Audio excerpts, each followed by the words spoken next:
Vicious, evil Donald Trump supports the sub maker that viciously murdered 5 people in the midst of the Atlantic. No, that's not something that we have on the stack today. That's the headline that Rachel Maddow reads, or will read later on tonight. So, spoiler alert if you wanted to go to MSNBC. But in actual news here today, the sub is in the top of the news. The sub has been confirmed as no more, as debris has been found both on the surface and underneath the Titanic, and it shows that the sub may have actually imploded a couple of days ago. So we'll be talking about that. We'll throw some F's up in the chat. I know a lot of people are making a lot of jokes on it, so these people are not going to get a lot of sympathy, but we will still keep it classy and keep it going. But we've got that, and in other news, JP Morgan is fined for deleting millions of emails that were subpoenaed by the SEC in a crime that would put any of the rest of us in a cell. So we'll be talking about that, what's going on there, and what we do with that. A whistleblower says the IRS recommended far more charges, and Biden put his finger on the scale for the Hunter investigation. So we'll be talking about that and what's going on with there. And a defense minister, Shoigu, in Russia, proclaims that there will be retaliation against the US and the UK if Ukraine uses their missiles in the Crimean region. So, welcome to World War III, everybody. It is going to be all of this and more. Let's learn how to speak Russian, everybody. I am Jay Edgar, and this is Contemporary.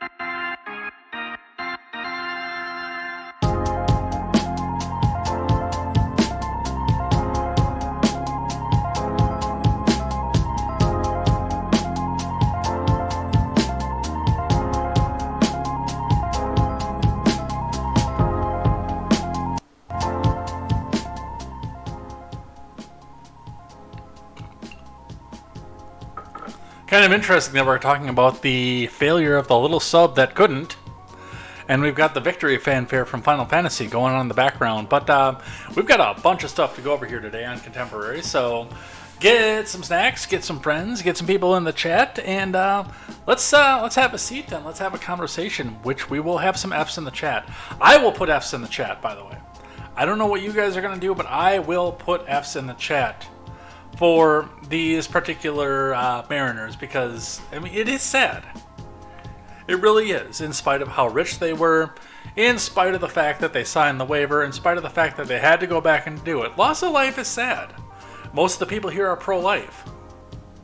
Most of the people who are going to be watching this are pro-life, so we're going to talk about that. We will talk about the Hunter probe and some of the things that's going on there, the JP Morgan Chase probe, and some of the things that are going on there. Biden also comes out with his usual line of, hey man, hey, if you're going to stand up to the U.S. government, you're going to need an F-16, man, come on. So we'll talk about that as well. We've got a lot to go over.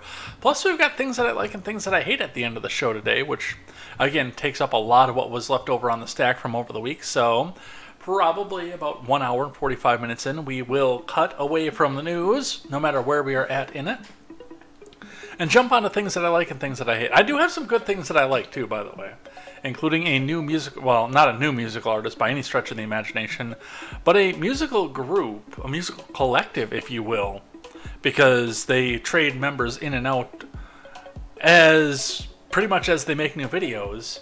But a musical collective that I learned to enjoy all the way back in 2018, and I'd like to share with you again. I think I've shared them with you guys on this channel before, but because of a Jessica Green comment, they've come back onto my radar, so they will be back on yours. It is going to be all of this and more over here on Contemporary. So before we get started, make sure you guys go check out great programming such as The Daily Ignoramus, The Breakdown with Birkenhoff, The R-Rated Conservative, The Porch Boys, Tweets by Brit, Mr. Behavior, The No Gimmicks Podcast, Silent Caster, and Clown World Chronicles with Papa Palpatine. That's right, go check out all that great programming as we aim to bring you a better news experience from the common man for the common man. That is right.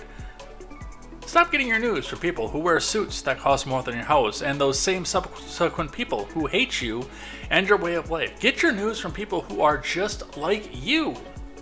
Get your news from people who have had the same experiences as you have had, some of the same experiences you've had. Some of the people have to make the same choices you do day in and day out, and just go get your news from awesome people, because they are some very, very awesome people over there on all the channels that I've just recommended here. So with that, let's get down into our finance. Let's get started. Let's talk about the Dow and what's happening there. Let's get the live chat up so I can see what you guys are doing. Oh, one more announcement before we get started. I did a bit of a cost-benefit analysis, realizing that promoting the stream does cost a little bit of the crypto that they have on Odyssey. So I decided to pull the plug on Odyssey. We are not getting enough turnaround on Odyssey to keep going with that platform. Even though most of the people that watch over on the Rumble side are lurkers, I get way more traction over on Rumble, even than I do over on YouTube and Twitch combined. So that is going to remain our flagship platform. We are going to keep with the Rumble side, but Odyssey, that's not going to be a thing anymore.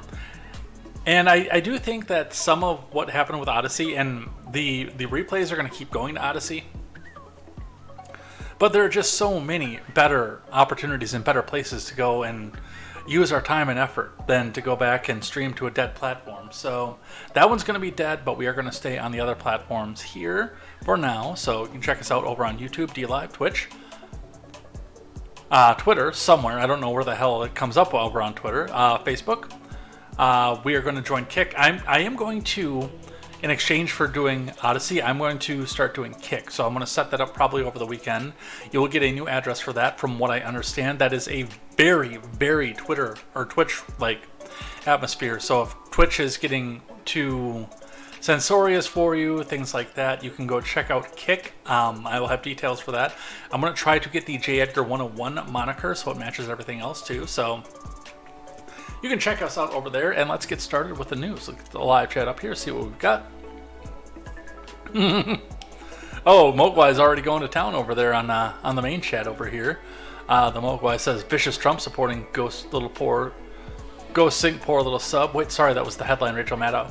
Yeah, I read that before I got started, and that was the opening for my cold open today, because I like that so much. The Mogwai says, live from the Ukraine, it's nuclear winter. Mogwai threw an F in the chat for the submarine people and says, you build a sub out of the leftover Bud Light aluminum leftover from the boycott. It's not surprising if it ended badly. Again, F.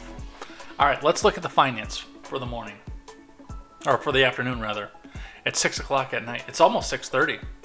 A little bit of a late start today. I apologize for that.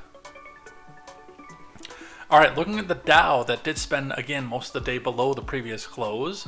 It jump roped with a little bit throughout the day, peaking up to just shy of 34,000 yet again before falling back down and tumbling. And it did try to make another rally at the end of the day, but it couldn't go anywhere. So the Dow ending the day down at 33,946.71.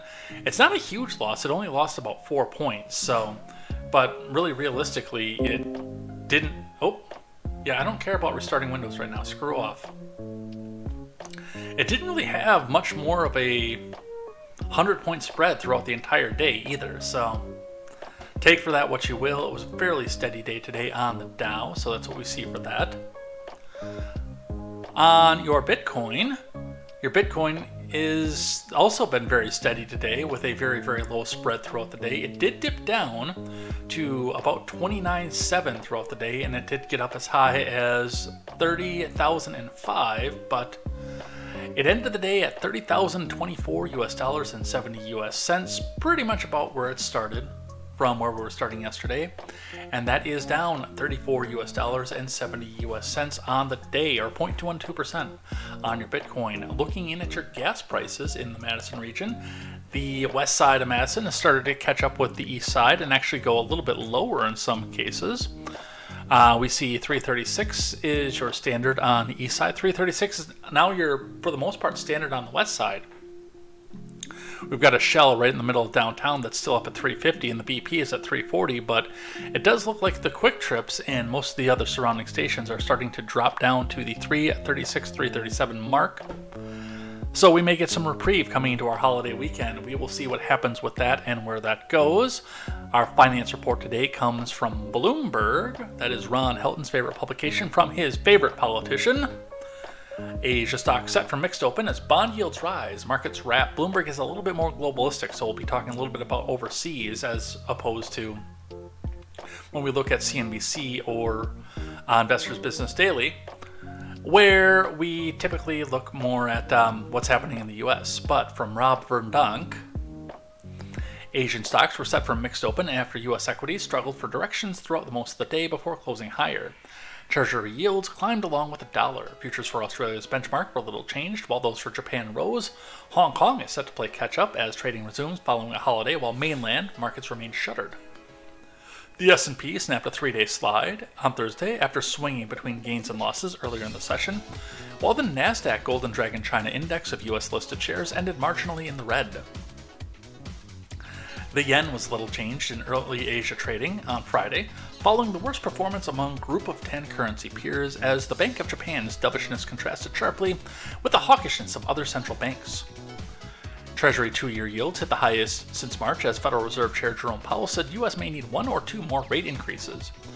The Bank of England cautioned it may have to hike again after delivering a half-point boost, while a key section of the German yield curve inverted, the most since 1992 on economic concern. It's coming, by the way. We've seen central banks say, oh, we haven't done enough. They thought at the beginning of the year they had, and everyone thought we were going into a recession.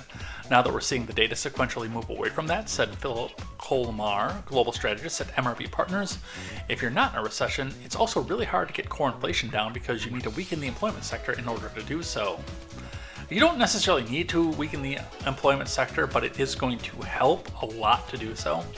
But I argue at this point that we are already in a recession. We're already there. I bought tires yesterday. I need to find a place to go get them put on, but I bought tires yesterday. And I had waited 6 weeks. I got a quote from there. I do because of where I work, and obviously, you guys know I'm not going to tell you where I work, but because of where I work, I get an employee discount on tires, but there's no tire machine there. So I still have to find someone to go back and do that part of it. But with that being said, I waited 6 weeks and my tires went down $13 per tire in 6 weeks. One of the things that I've been saying when I start to talk about recession, it's not necessarily where people are going to start falling out of the market. It's not necessarily where unemployment's going to spike and we're going to start seeing a meltdown in the housing market, especially for people who bought at the peak. But what we will see, and this is what's always going to be happening in a recession, is we're at a point where the cost is still the same to go make the products. But the manufacturers and the retailers are starting to realize where people will not pay the price. So it's either lower the price in direct contrast with either the supply or the cost to make the product and eat the loss, or just let it sit on the shelf and nobody comes and buys it and you eat the loss that way. The manufacturers would rather take a slight hit in profit at this point than to go and let the stuff go unsold. And it's starting to show in the market. Something just fell over behind me. It scared the crap out of me. Huh. I had a picture that was just kind of sitting up and it fell down. My aunt got me that for my birthday. And I promised I'd try to put it in my back scene, but yeah, it's not going to work up there. So, well, The Legend of Zelda is pointed down too. Somehow the Jordan Peterson book didn't fall down on that. But yeah, these prices are starting to come down. Vehicle prices are coming down because people won't pay the overly inflated prices for the vehicles. Tire prices are starting to come down. Food goods are staying up because people have no choice but to go buy food. They might go generic, they might go to other stuff, but that stuff is staying up. But that is where we are at for that.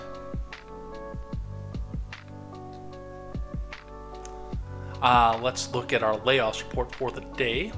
From the Wall Street Journal, Ford prepares new round of layoffs for U.S. salaried workers, which is interesting because down on things I like and things that I hate, at the same time they're getting a $9.2 billion government loan for an EV battery factory project. We'll be talking about that at the bottom of the show, but let's read from the Wall Street Journal at the top of the show. From Nora Eckert, Ford Motor is preparing to initiate another round of layoffs in the coming weeks, according to people familiar with the matter. The latest in a broader effort by the automaker to streamline operations and reduce cost. The layoffs, expected to mostly include U.S. salaried workers, would be one of several that Ford has initiated in less than a year and could be announced as early as next week, some of the people said.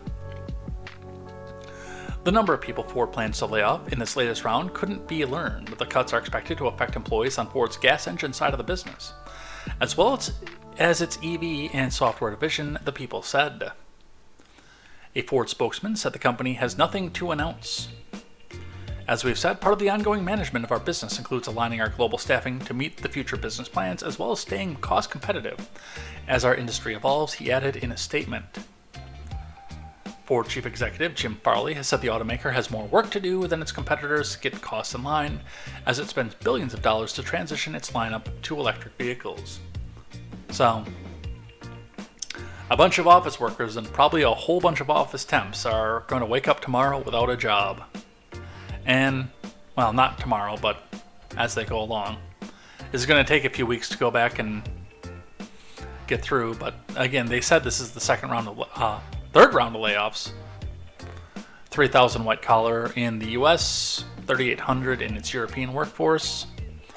I would say they're probably going to take another 1,500 to 2,000 this time through. So we will see what happens with that. Where that goes, that's your layoffs report for the day. But don't worry, the economy is just fine. Everything is fine. Stop worrying about it. Everything's fine. We have got to talk about the submarine. We're going to start with a video from former U.S. Navy submarine, and we will move right into the Daily Mail after this. A former U.S. Navy submarine commander, submersibles either on the ocean surface or bottom. Let's listen to David Marquette. Here's the former U.S. Navy submarine commander, joined me from Sarasota in Florida. The list, the Coast Guard says there's always hope, but the list of challenges and difficulties are pretty enormous. Yeah, but it's not 0% chance of recovering them. And I think one of the challenges is getting solved. The Navy has a system which has a long cable that's designed to be portable. So it's disassembled, it's flown in big airplanes. That's happened. They've gone to Newfoundland. They've been loaded on a ship, and that ship is heading out. So if they are found, the search part, the rescue part, the piece for the rescue part will be in place. The ship should arrive out there. There was a press conference by the company that operates that ship, and they think the ship's going to be out there early in the morning. Now, that's desperately close to when the oxygen will run out, but it's still possible. But we need to find them. Is it your thinking, and I fully understand that we don't know the pardon the phrase, the nuts and the bolts, but is it your thinking that this craft will be somewhere between surface and the bottom, and it won't actually have dropped to the bottom? I think that's incredibly unlikely. That would mean it would be exactly neutrally buoyant. That's very unlikely. If the systems work, now this craft has several ways to get up to the surface. It can drop ballast, it can detach the legs, it can inflate balloons, it can use the propellers. They'll either work and get it to the surface, or if it's negatively buoyant, if it's heavier than the ocean, then it will sink to the bottom. It would be incredibly unlikely for it to be just exactly buoyant and somehow floating in the middle of the water column. It's either on the surface or it's on the bottom. Right. Now, again, it's because of the... All right, and that is from yesterday because, as Mogwai and Grant have both pointed out, the search has been called off because they have confirmed they have found the debris. So with that little bit, the last little bit of hope that was being made by the U.S. Navy, we move on to the bad news from the Daily Mail. Titanic 5 died instantly when craft suffered catastrophic implosion 1,600 feet from the bow of the wrecked liner. Coast Guard has found multiple parts of the destroyed sub, but cannot say if bodies can be recovered. I'm gonna say you're gonna know pretty quick if bodies can be recovered unless the sharks have eaten them, because typically human bodies are buoyant. From Jen Smith, chief reporter for DailyMail.com, and Martin Robinson, chief reporter and Rory Tingle and Ross Ibbotson. The Titanic 5 were killed instantly when a submersible suffered a catastrophic implosion just 1,600 feet from the bow of a wrecked ocean liner, the U.S. Coast Guard announced on Thursday. The nail-biting search for the men on the Titan, a 21-foot submersible, operated by Ocean Gate Expeditions, drew to a devastating close when a remote-operated submarine from a Canadian ship found debris on the ocean floor. Search and rescue officials say the men likely died on Sunday before the military planes using sonar buoys detected what they thought could have been an SOS, banging sounds in the water. The victims are Ocean Gate CEO Stockton Rush, French Navy veteran Paul Henry Nargiole, British billionaire Hamish Harding, Pakistani businessman Shahzada Dawood, and his son Suleiman, who was just 19. F in the chat. I would say pour one out for these 5 people, but I feel like that would be in bad taste. The implosion would have generated significant broadband sound that the sonar buoys would have picked up on, explained Rear Admiral John Mauger of the U.S. Coast Guard at a press conference today. Looks like a little bit of a 2-minute clip of that. It would have been an instant death for the men, some of whom paid $250,000 to see the famous shipwreck. In a gut-wrenching blow for the families, experts say there's little prospect of recovering any of their remains. No, I'm going to say that if the debris got to the ocean floor, that little tin can that they went down in is probably their coffin. They gone. This is an incredibly unforgiving environment down there. The debris is consistent of a catastrophic implosion of the vessel. We'll continue to work and search the area down there, but I don't have an answer for prospects at this time, said Paul Hankin, a deep-sea expert involved in the search.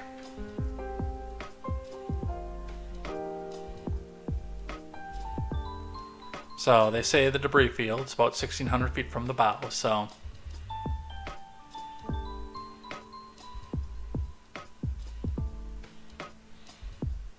In a heartbreaking tribute, Richard Garriott, president of the Explorers Club, of which Harding and Nargiole were both members, said the men had been drawn to explore in the name of meaningful science for the betterment of mankind.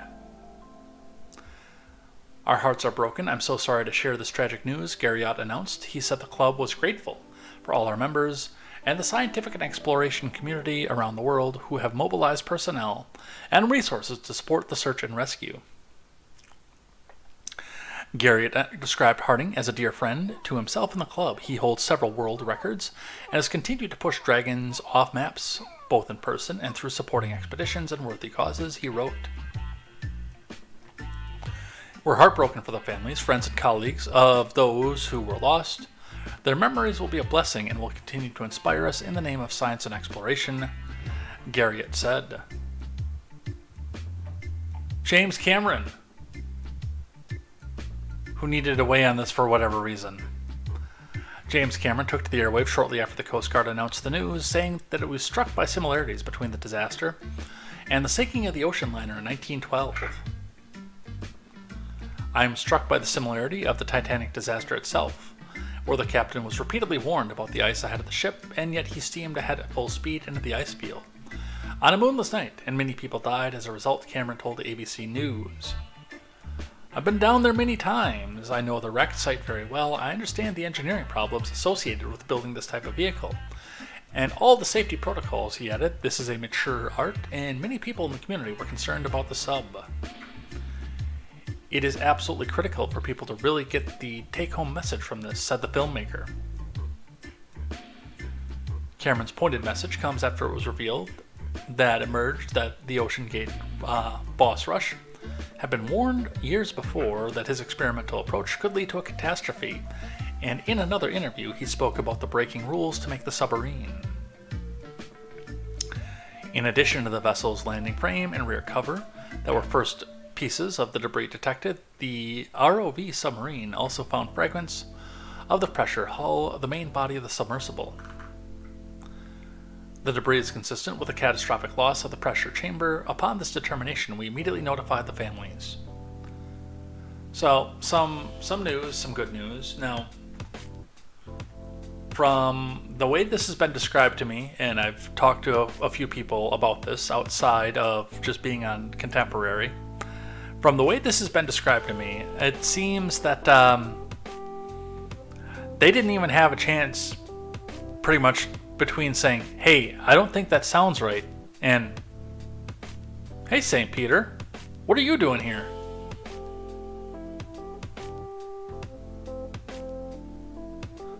Pretty sure that they got a warning alarm and then they were dead.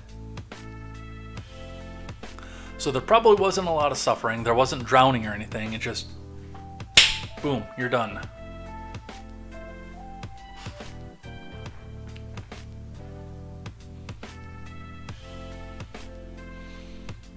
On behalf of the Coast Guard and the entire Unified Command, I offer my deepest condolences to the family. I hope this discovery provides some solace during this difficult time, Rear Admiral Mauger said. So I'll throw the F in. I know Mogwai did already, but we gotta have some big F's in the chat for these ones. Pour one out for the members of the vessel. See what you guys have to say about this one.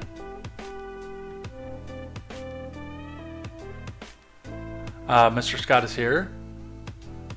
Grant says, you might say diversity sunk OceanGate's operation. Yeah, there's been that criticism of it as well. And we will probably be hearing all kinds of criticisms about OceanGate over the next few days. I'd like to take the few articles that I have here and just focus on the families, if possible. Or you can say OceanGate's diversity just couldn't handle the pressure. Mr. Scott says, I'm feeling much better today. I was a grump yesterday. That's fine. You came. That means the world to me. OceanGate's last journey was a titanic failure, says Grant. Mr. Scott says, I'm sure they're crushed. Grant says, they really blew it. Grant said, there were a lot of reports that the record on safety was a bit fishy. Yeah. Mr. Scott says, ghost! Yeah, when I knocked whatever the hell it was over behind me.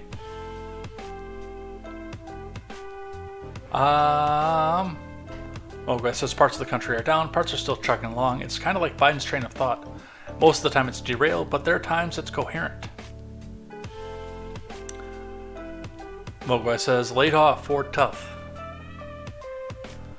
Grant says, I heard OceanGate's future really went down with the sub incident. That one was weak.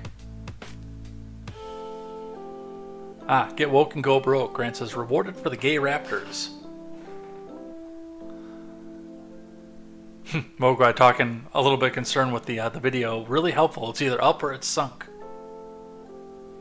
And then, yeah, Grant pointed out too, they found the submarine, pieces of it anyway, near the Titanic wreck. Coast Guard held a press conference that they found the debris. Yep, we were talking about that. All passengers dead. Mr. Scott says the Navy admitted that they recorded the sound of the implosion. Right, debris confirms a catastrophic failure, so Navy says sonar buoys should have recorded the implosion sound. There might not be bodies because the animals ate them. You might say conditions for finding the bodies are suboptimal. Mogwai says that can crush faster than Mike Pence's presidential hopes. Grant says if any men can find the bodies of those men, it's the seamen of the navies. Now he's out of puns.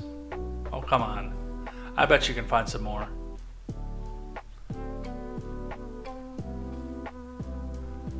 Mr. Scott says the violence of the pressure wave probably turned their bodies into plasma like fire, piston, or diesel. Yeah.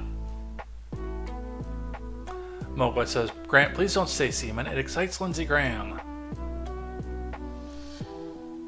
Alright, that is where we are at with that. Let's grab one from CNBC. Pilot and 4 passengers off the Titan submersible are dead, U.S. Coast Guard says, from the Associated Press.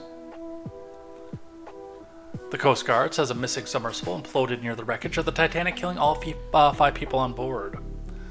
Coast Guard officials said during a news conference Thursday that they've notified the families of the crew of the Titan, which have been missing for several days. Debris found during the search for the vessel is consistent with a catastrophic implosion of the vessel, said Rear Admiral John Mauger of the 1st Coast Guard District. The outpouring of support in this highly complex search operation has been greatly appreciated. Our most heartfelt condolences go out to the friends and the loved ones of the crew, Mauger said.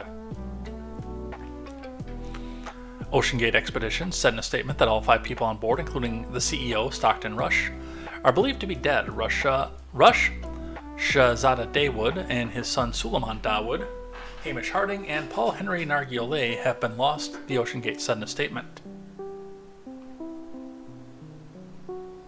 OceanGate did not provide the details when the company announced the loss of life in the statement on how the officials knew the crew members had perished. Well, given the fact that they found debris that far down in the ocean, sorry, I got an itch in my back, right on the bottom of my shoulder blade.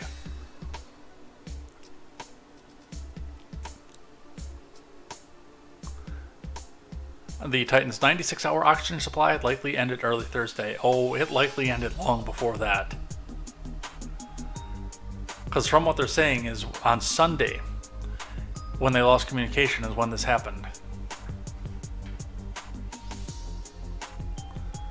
The Titan was estimated to have about a 4-day supply of breathable air when it launched on Sunday morning in the North Atlantic. But experts have emphasized that this was an imprecise approximation to begin with, and could be extended if passengers had taken measures to conserve breathable air, and it's not known if they survived since the sub's disappearance. Yeah, they didn't. Rescuers have rushed ships, planes, and other equipment to the site of the disappearance on Thursday. The Coast Guard said that an undersea robot sent by a Canadian ship reached the seafloor, while a French research institute said a deep-diving robot with cameras, lights, and arms also joined the operation.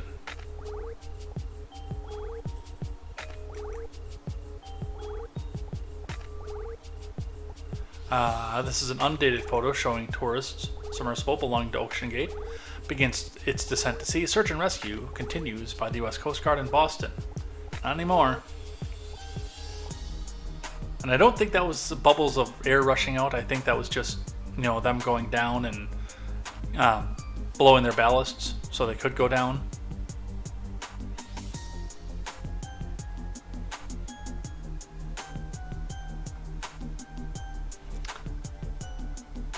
And the last one that we have on this tragedy. Tragic University student, 19, who was killed in Titanic submarine implosion, was terrified about the trip and only joined the crew to please his dad for Father's Day. Heartbreaking aunt reveals. F. If true, F. From Arthur Parashar. The university student who was killed in the tragic Titanic submarine implosion was terrified about his trip and only joined the crew to please his father for Father's Day, his heartbroken aunt has revealed. Pakistani businessman Shahzada Dawood and his son Suleiman were 2 of the 5 victims killed instantly when the OceanGate submersible suffered a catastrophic implosion just 1,600 feet from the bow of the Titanic, according to the U.S. Coast Guard.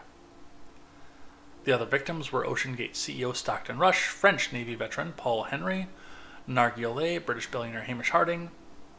They have been missing since the Titan sub vanished on Sunday, prompting a nail-biting search for the crew. Tragically, Azma Dawood, the older sister of Mr. Dawood and the vice chairman of the Engro Corporation, told NBC News that her nephew wasn't very up for it but felt compelled to please his father, who was very passionate about the 1912 shipwreck. I'm thinking of Suleiman, who's 19, in there, just perhaps gasping for breath. I don't think he had a chance to gasp for breath. It's been crippling, to be honest, she told the U.S. outlet from her home in Amsterdam.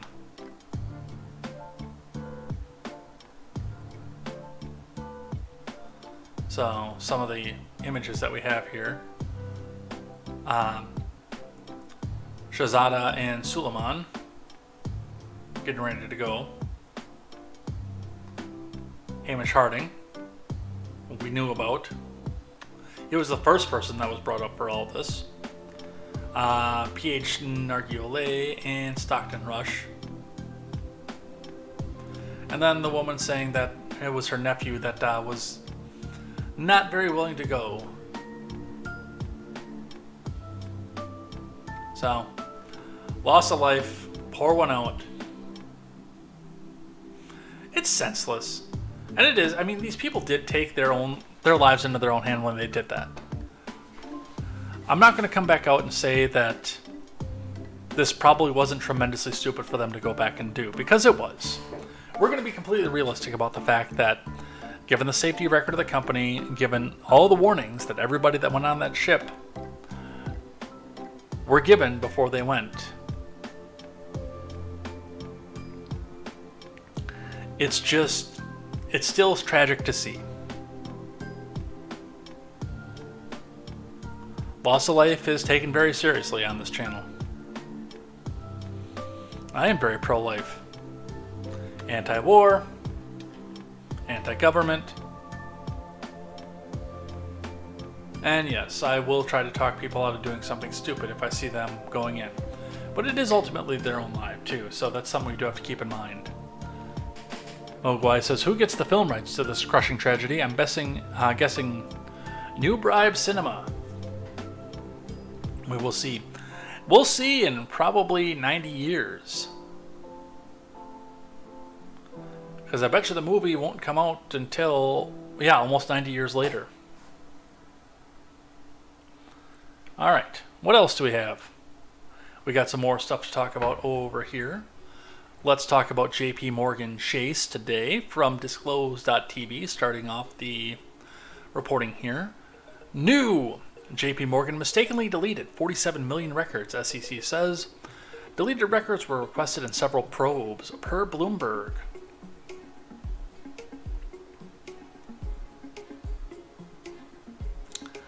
We will read from Reuters. JP Morgan Chase is fined by SEC after mistakenly deleting 47 million emails, from Jonathan Stempel.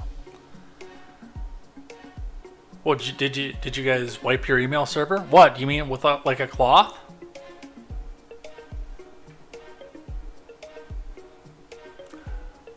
JP Morgan Chase has been fined $4 million. Really? That's it? That's not going to deter any of this. By the U.S. Securities and Exchange Commission after about 47 million emails belonging to its retail banking group were mistakenly and permanently deleted. The emails dated from January 1st to April 23rd of 2018 and were deleted in June of 2019 from about 8,700 mailboxes, including those belonging to as many as 7,500 employees who regularly worked with customers. Many of the emails were business records that the largest U.S. bank was required under SEC rules to keep for 3 years. The deletions occurred after JP Morgan's Corporate Compliance Technology Department, which had been trying unsuccessfully to delete some communications from the 70s to the 80s, sought help from an outside vendor managing the bank's email storage. According to a cease and desist order, the vendor failed to properly apply the 3-year retention setting to Chase emails from early 2018. As a result, the troubleshooting exercise permanently deleted all the emails that the domain from that period which were not subject to legal holds, the order said. JP Morgan, which is based in New York, did not admit or deny wrongdoing in an agreement to the civil settlement. It has adopted its own email coding procedures to avoid a recurrence. Unless, of course, something bad might be coming down the pipes for them that they need to come back and cover up. JP Morgan takes its record-keeping obligations seriously, the bank said in a statement. I'm sure they do.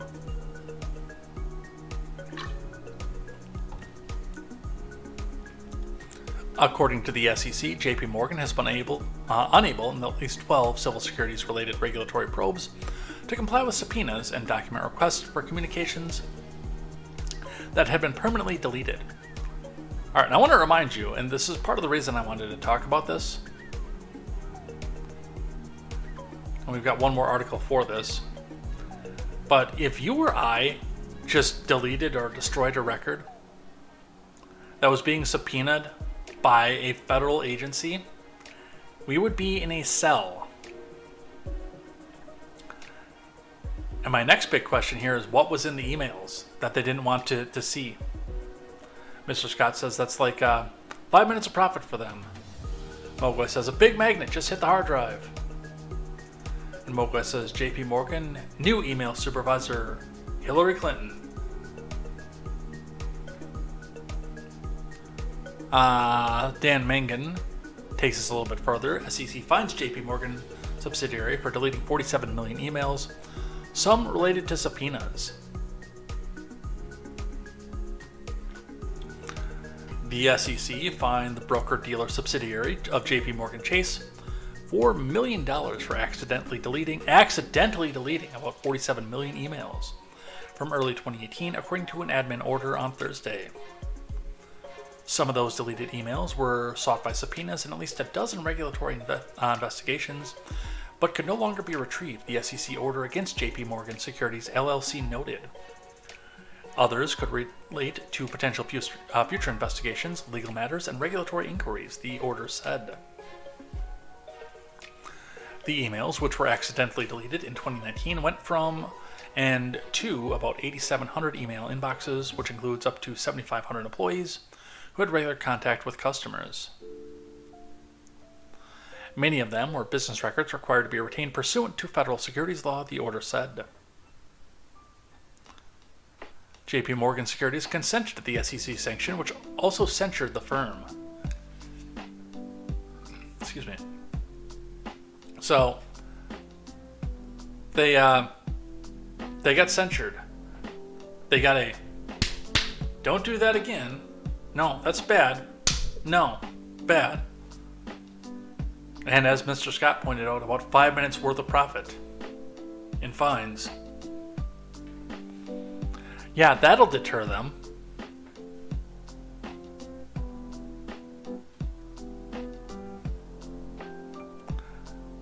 Let's talk about Hunter.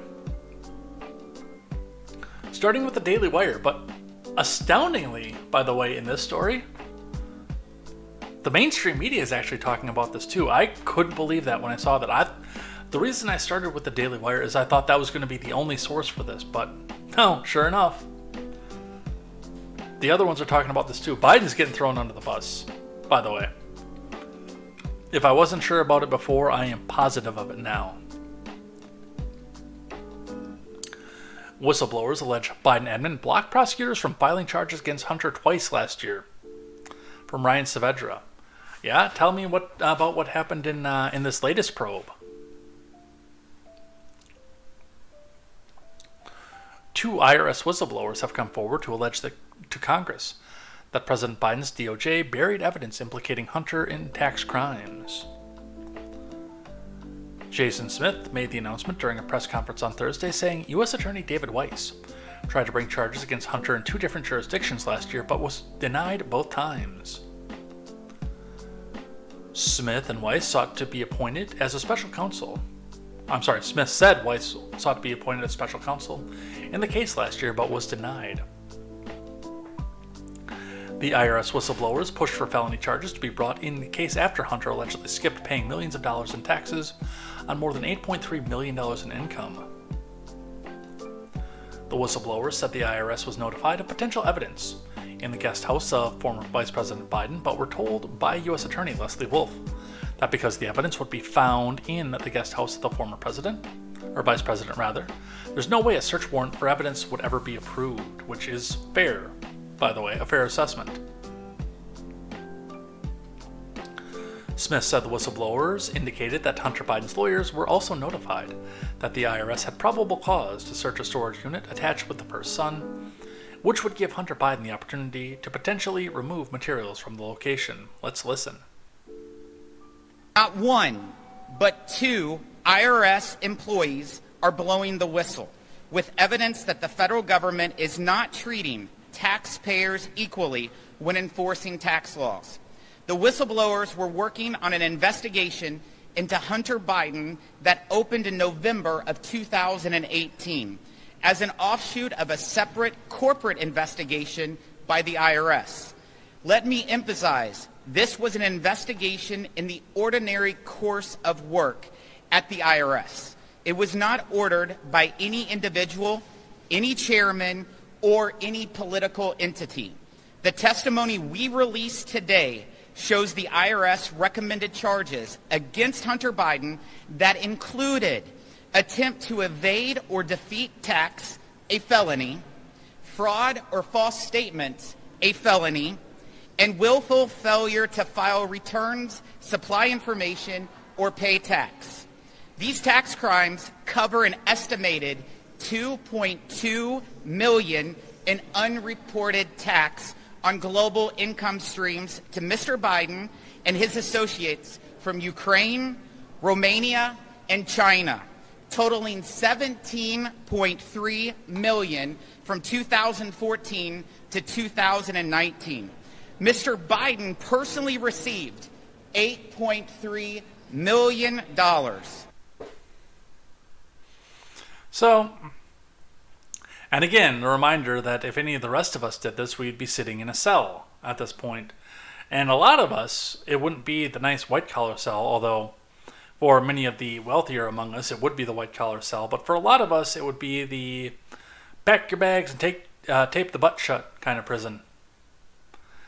For that kind of felony. And again, you sit back and the big grift that came on, and of course, our friends on the left have nothing to say about these whistleblowers because that goes against the narrative, number one. And number two, it's out there.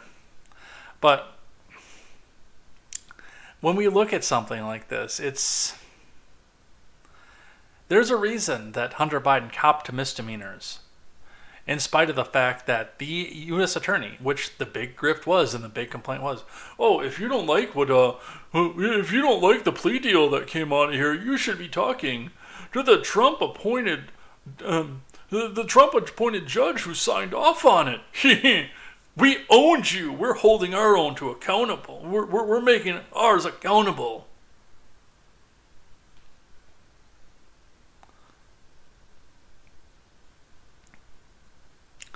Really? Of course, the other side of this is that we also have to verify what the whistleblowers are saying. That is important. Anybody can come forward and say anything. But given the fact that this is the president's son, and these are verified, they have been verified to be agents of the IRS, in something that would implicate the president's son,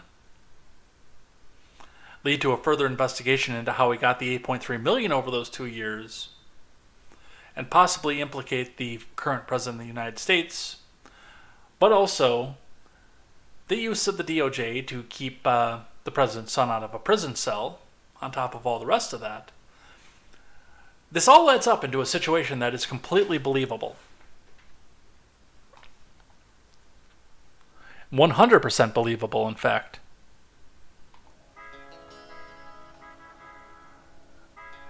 Politico reporting on this, shockingly. IRS whistleblowers allege sweeping political interference in Hunter Biden case. From Benjamin Guggenheim. The DOJ and Delaware U.S. Attorney's Office went out of their way to hamper an IRS investigation of Hunter's taxes by consistently slow-walking the case, preventing enforcement actions by the IRS, and tipping off actions related to the investigation to Biden's attorneys in advance. According to a new whistleblower testimony released Thursday by the House Ways and Means Committee. Following a closed executive session Thursday, the Republican-controlled committee, led by Jason Smith of Missouri, exercised its unique authority to publicly release information in the 5-year federal investigation into his failure to pay about $1 million in federal taxes. Tax information is generally barred from disclosure by strict taxpayer privacy laws. The released documents include transcripts of interviews by the committee with 2 IRS whistleblowers, an affidavit signed by one of the whistleblowers. I would like to see audio of the interview, if possible. But that's the standard. I have the same standard for the Trump investigation. An affidavit signed by one of the whistleblowers and internal IRS correspondence. The documents shed light on the experiences of 2 IRS investigators who said they were deeply concerned about the unusual handling of the Hunter Biden case, their perceived marginalization from decisions made by federal prosecutors, and their eventual removal from the years-long investigation. Yeah, that also shines a lot of red flags on a lot of things when you look at and you see these people are just gone, taken away. Hunter's attorney did not immediately respond to a request for comment on the documents. Of course he didn't. Democrats in the committee, who all voted against releasing the documents, protested that Republicans improperly used their powers for law enforcement purposes and that the government watchdogs for the DOJ and the IRS should be allowed to separately investigate the whistleblower allegations. So, slow walk, again. Democrats had used the same authority under the tax code to publish former President Trump's taxes last year. See, you set the standard. Much to the outrage of Republicans, committee ranking member Richard Neal emphasized that, unlike Republicans, Democrats consider the bar for releasing private taxpayer information to be exceedingly high. Really? What evidence, by the way, was uncovered on the tax returns? What line is the fraud listed on? That you so blatantly know is there, and yet, I'm going to tell you right off the bat, if it was there, we'd have heard about it by now. And published Trump's returns only after the Supreme Court affirmed the action had a legislative purpose, which it didn't. There's no corroboration of any of what happened today, said Neal of the whistleblower testimonies, noting that law enforcement agencies should be able to interview 50 other government employees who were named in the transcript.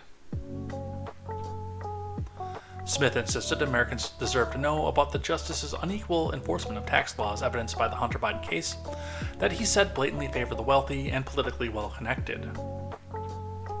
They clearly don't favor the wealthy because we've got rap stars going to actual prison for the same thing.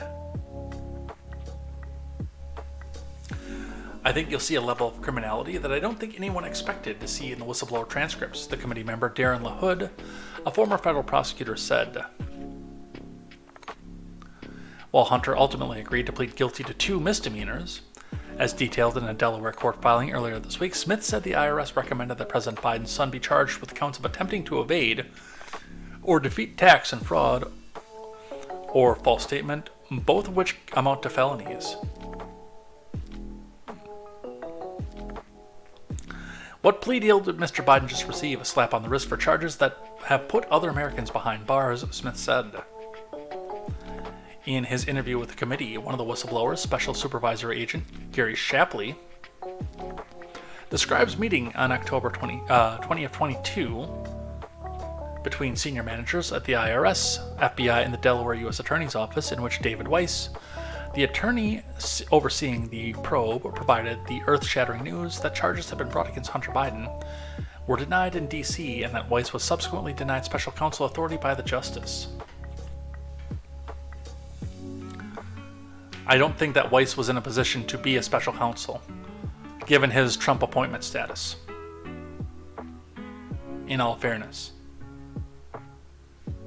I think there should have been a special counsel, I just don't think Weiss should have been it. Weiss then brought the materials to the Central District of California as a last resort, which also declined to bring the charges against Hunter. Anybody with 2 brain cells to rub together could have seen that coming.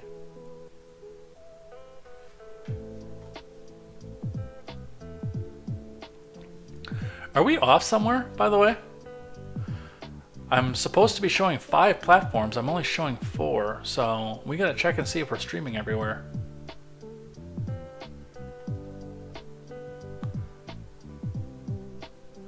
I think we are off of DLive. It appears. Because everything looks good over on YouTube and Twitch. Rumble is obviously going because that doesn't count in the main chat. Why are we not on DLive? Let's do a little bit of on-air production here.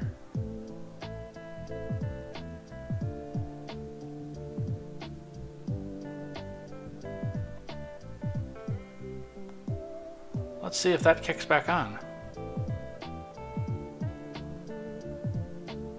Or if DLive is just having problems. It might just be having problems.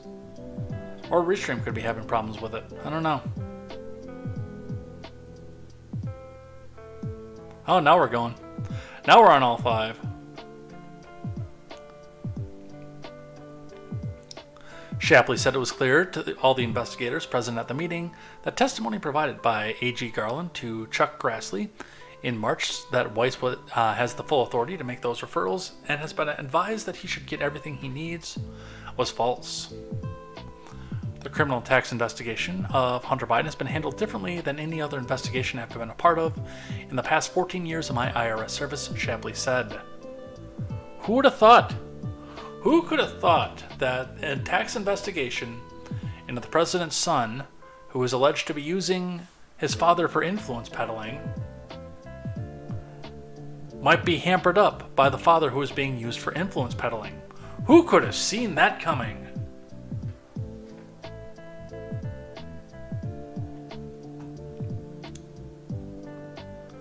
From Fox News, FBI Biden bribery doc never made it to IRS investigators. Whistleblower claims influenced by politics. From Brianna Herlihy.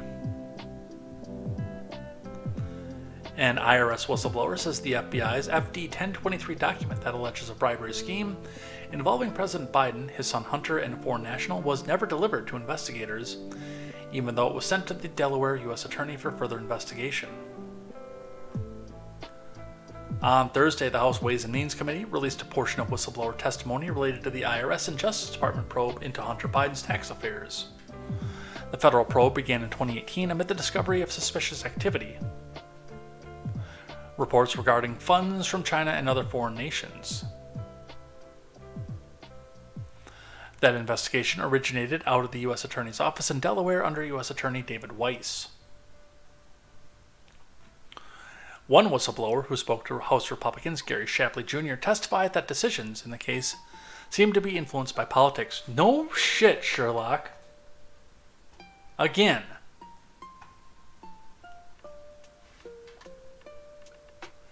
No, I figured it out. It was DLive. DLive was the one that went away. A second whistleblower was unnamed, but said that he initiated the criminal tax investigation into Hunter as a special agent with the IRS criminal investigation who worked under Shapley.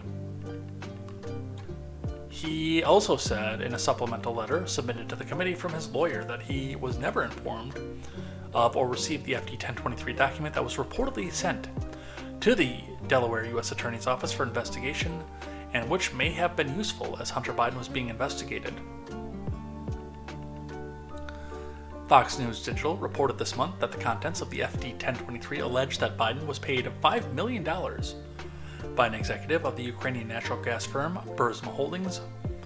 Biden's son Hunter sat on the board of that company as part of an alleged bribery scheme that involved influence over U.S. policy decisions, according to unnamed sources familiar with the document. In news articles, former AG Barr is cited in saying that this Form 1023 was reviewed by the Western District of Pennsylvania and was ultimately shared with David Weiss, U.S. Attorney overseeing the subject investigation, the letter said. As Mr. X has testified, he was the IRS CI case agent over the subject investigation at the time, and Mr. X has stated to me that he has never seen the FBI Form 1023 and that he does not recall ever hearing about this information being turned over in any meetings with the prosecution team here in Delaware. Mogwai says, unnamed source, and my cat just looked up.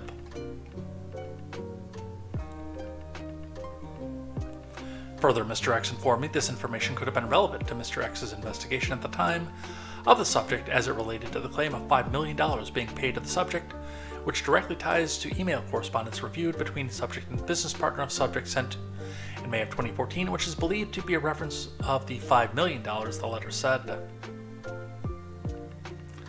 Barr previously told Fox News that during his tenure, the FD 1023 document was reviewed by U.S. Attorney Scott Brady and his team in Pittsburgh as part of a screening process to determine the veracity or relevance of the information. Barr said there was no sign that the FD 1023 contained disinformation and was therefore routed to Trump-appointed U.S. Attorney Weiss in Delaware, who was and is still working on a probe focusing on Hunter Biden. So, a lot of stuff there, and it does look like there's been a lot of stuff that's been withheld from this. Meanwhile, pleading guilty to much, much lower charges than what allegedly he should be charged with. From CNN. Whistleblowers say IRS recommended far more charges, including felonies, against Hunter. We will take a very brief look at this one. From Marshall Cohen, Evan Perez, Elena Treen, and Lauren Fox and Holmes Librand. Because apparently over at CNN it takes 5 people to write a news article. Who knew? 2 whistleblowers told Congress that IRS investigators recommended charging Hunter Biden with attempted tax evasion and other felonies, which are far more serious crimes than what the president's son had agreed to plead guilty to, according to transcripts of their private interviews with lawmakers. The IRS whistleblowers said the recommendation called for Hunter to be charged with tax evasion and filing a false return, both felonies for 2014, 2018, and 2019. The IRS also recommended that prosecutors charge him with failing to pay taxes on time, a misdemeanor, for 2015, 2016, 2017, and 2018 and 2019, according to the transcripts, which were released Thursday by House Republicans. I still need to hear the audio. I do. I know that's probably going to set me apart from a lot of pro-Trump people, but I need to hear the audio in something like this. It appears this 11-count charging recommendation also had the backing of some Justice Department prosecutors, but not from more senior attorneys, according to the documents that the whistleblowers provided to House investigators. In a deal with prosecutors announced earlier this week, Hunter Biden is pleading guilty to just 2 tax misdemeanors, because there mysteriously wasn't evidence to take it any further than any of this. Now, as far as openness and fairness, I will remind and point out the fact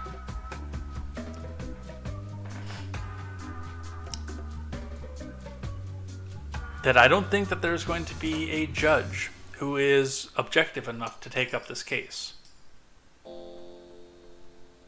If this were to go to felony, at least. As a misdemeanor, he'll just pay the fine and go back to going and doing it again. But as a felony, and something that potentially, although unlikely, has jail time attached to it, it is very unlikely indeed that the president's son would see anything, especially in the lines of an objective trial. It's just the same complaint that I have about the Trump trial that's going to be coming up in the very near future. Who's objective enough to take it? They're complaining about Eileen Cannon, obviously, for very obvious reasons. And I don't begrudge the left, by the way, of complaining about Eileen Cannon being on this case. She is a Trump appointee. But who else is objective enough to take it? Could a Biden appointee oversee the Hunter felonies? Could an Obama appointee oversee it? Or would the concern be that a Trump appointee would just sit there and railroad him into the ground for political reasons? The Trump appointed judge, for the Trump case rather, are we in a situation where Eileen Cannon can be objective and fair with this? Or would a Obama or Biden appointed judge sit there and railroad him into the ground for political reasons?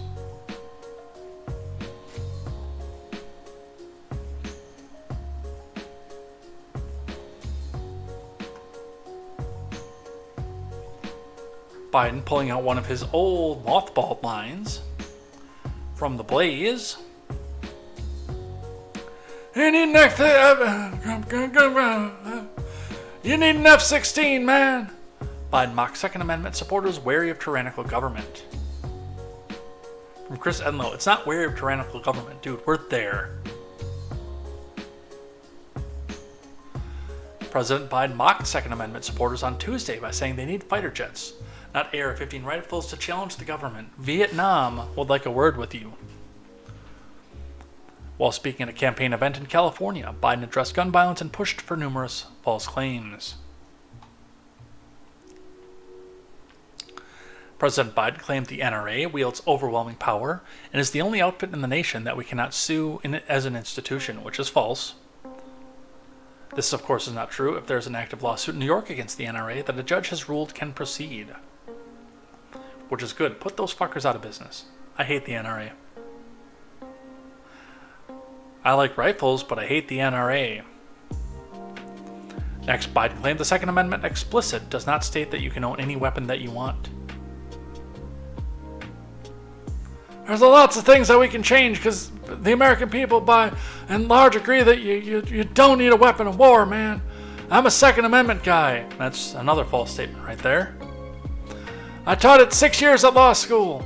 That's probably another false statement, most likely. And guess what? It doesn't say you can own any weapon that you want. It says there are certain weapons you just can't own. Even during when it was passed, you couldn't own a cannon, which is false, by the way. And on top of that, as has been pointed out, you could own a damned warship. However, the text of the Second Amendment does not explicitly prohibit the ownership of any weapon. It states, a well-regulated militia being necessary to the security of the free state, the right of the people to keep and bear arms shall not be infringed.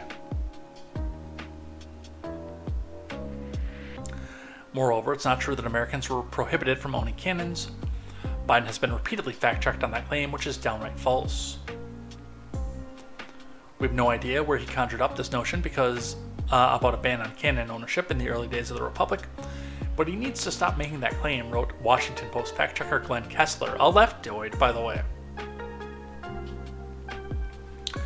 Finally, Biden responded to the argument that the Second Amendment advocates make: a populace without arms is subjected to government tyranny. But according to Biden, your guns don't matter because the government has fighter jets. So when Biden makes the claim, remember that if something were to go down, he would be whisked away into a bunker with 25 packs of adult diapers and his wife and probably his corrupt kid, and not face any sort of danger in doing so. Even if people were storming the White House, as they try to claim that they do. But I always get entertained a little bit when my leftoid neighbors make that same claim. Huh. You think that rifle over there is going to take on the government? They're going to come at you with a drone and a fighter jet.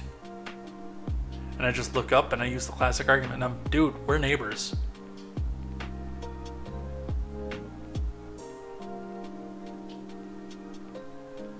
Think about that for a second. And yes, I have had that argument with somebody in person. I know it's a meme online at this point, but I have actually had that argument in person with somebody. They're going to come after you with a drone. They'll just drone you to death. Yeah, and blow a gigantic gigantic hole in the wall of your house.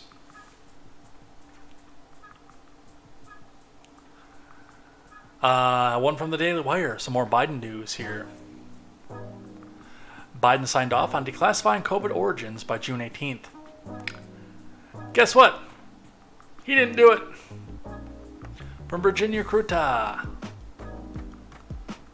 President Biden has so far failed to comply with the Pinko Pox Origin Act of 2023, a measure that passed Congress unanimously, and he himself signed into law late March. The law required Biden to declassify any and all information regarding the connection between a Wuhan-based laboratory and the origins of the novel coronavirus by June 18th. A day that has come and gone with no announcement from the White House.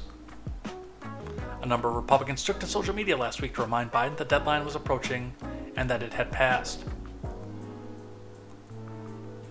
Former Press Secretary Sean Spicer, Sunday's the deadline for the Biden admin to declassify the origins of the pinko pox. Mike Braun says the truth is coming out. President Biden must follow the law that he signed in March and declassify all the pinko pox origins and lab leak intel. The deadline was this weekend. My question there, of course, is I understand that you made the law, you compelled him, but my big question here is, or what?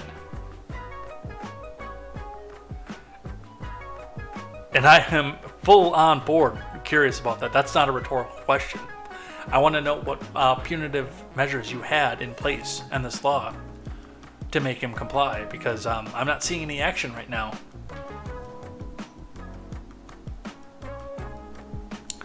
When the deadline passed, some speculated the Biden admin had ignored it intentionally because they didn't want anything to derail Secretary of State Antony Blinken's conversations with Chinese officials, including a brief meeting with Xi Jinping.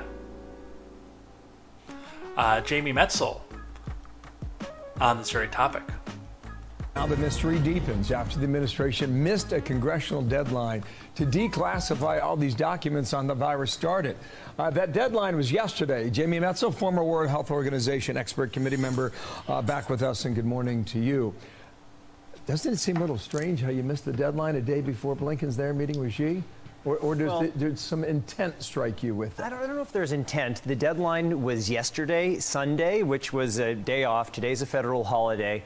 If by the close of business tomorrow, Tuesday, nothing is out in the public, I think that's when we should really say that something is wrong. But if you really meant it, maybe you don't even wait till the deadline hits on Sunday. Maybe you do it Friday before the weekend. Yeah, it could be.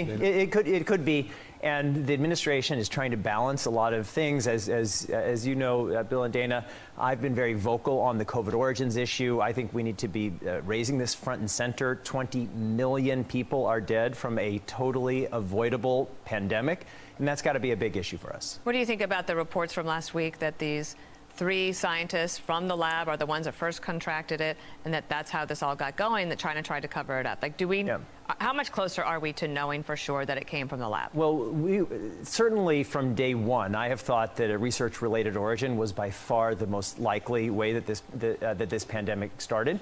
There are these allegations apparently coming from inside of the United States government that the first 3 people infected with the SARS-CoV-2 virus were these 3 named workers, researchers in the lab of Shi Zhengli at the Wuhan Institute of Virology.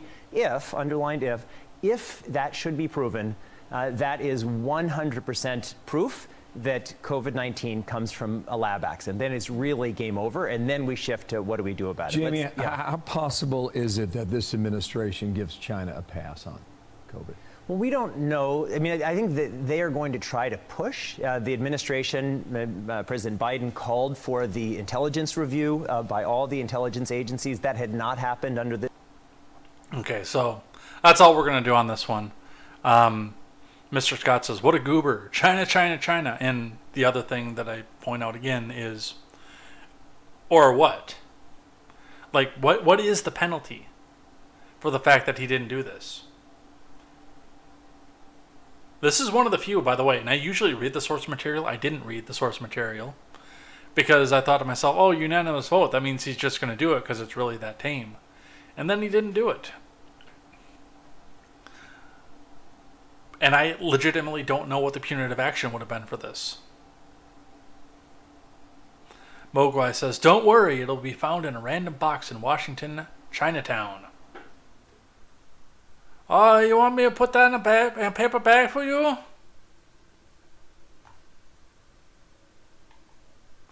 Me wondering why I'm never eligible for monetization on YouTube. Huh. No. Mr. Scott actually has Occam's razor on this one. Maybe he just forgot. He is 80 years old and has Alzheimer's. That's not actually outside of the realm of possibility.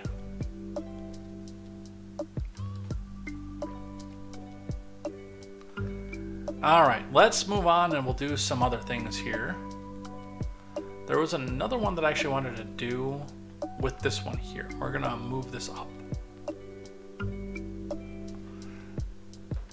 It's leftover from the day before, but since we're talking about January 6th, I want to talk just a bit about this one here. From NBC News, January 6th rioter who electroshocked Michael Fanone shouts, "Trump won!"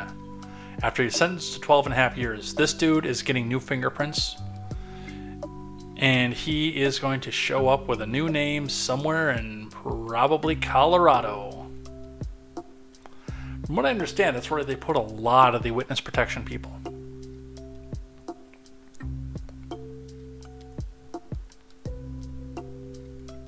From Ryan J. Riley. A Trump supporter who drove a stun gun into the neck of a Washington police officer who was abducted by the mob during the January 6th selfie fest shouted Trump won after he was sentenced to 12 and a half years in prison on Wednesday. Multiple people present in the courtroom said. Daniel DJ Rodriguez, a California man who traveled to D.C. with fellow Trump supporters who belong to a Telegram group called Patriots 45 MAGA Gang. How fetty can you get? Pleaded guilty in February to felony conspiracy, obstruction of an official proceeding, tampering with documents or proceedings, and inflicting bodily injury on officers using a deadly weapon.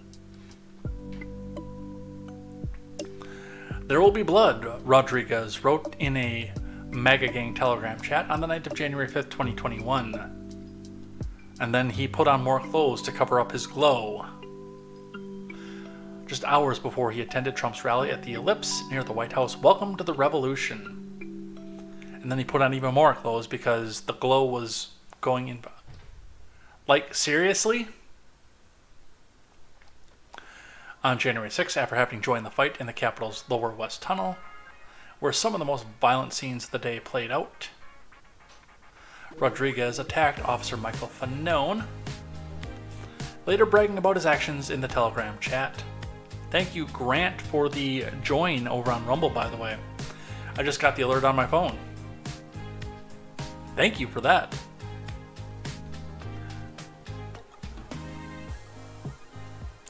We're up to 19 over on Rumble.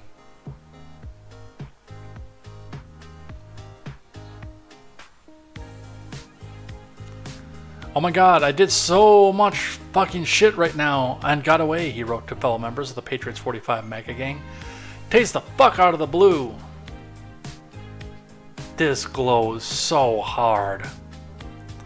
District Judge Amy Berman Jackson imposed Rodriguez 151-month sentence, saying he was a one-man army of hate, attacking police officers and destroying property. On January 6th, Rodriguez was responsible for his own behavior, even if Trump had been making irresponsible and knowingly false claims that the election had been stolen, she said, which is true, by the way.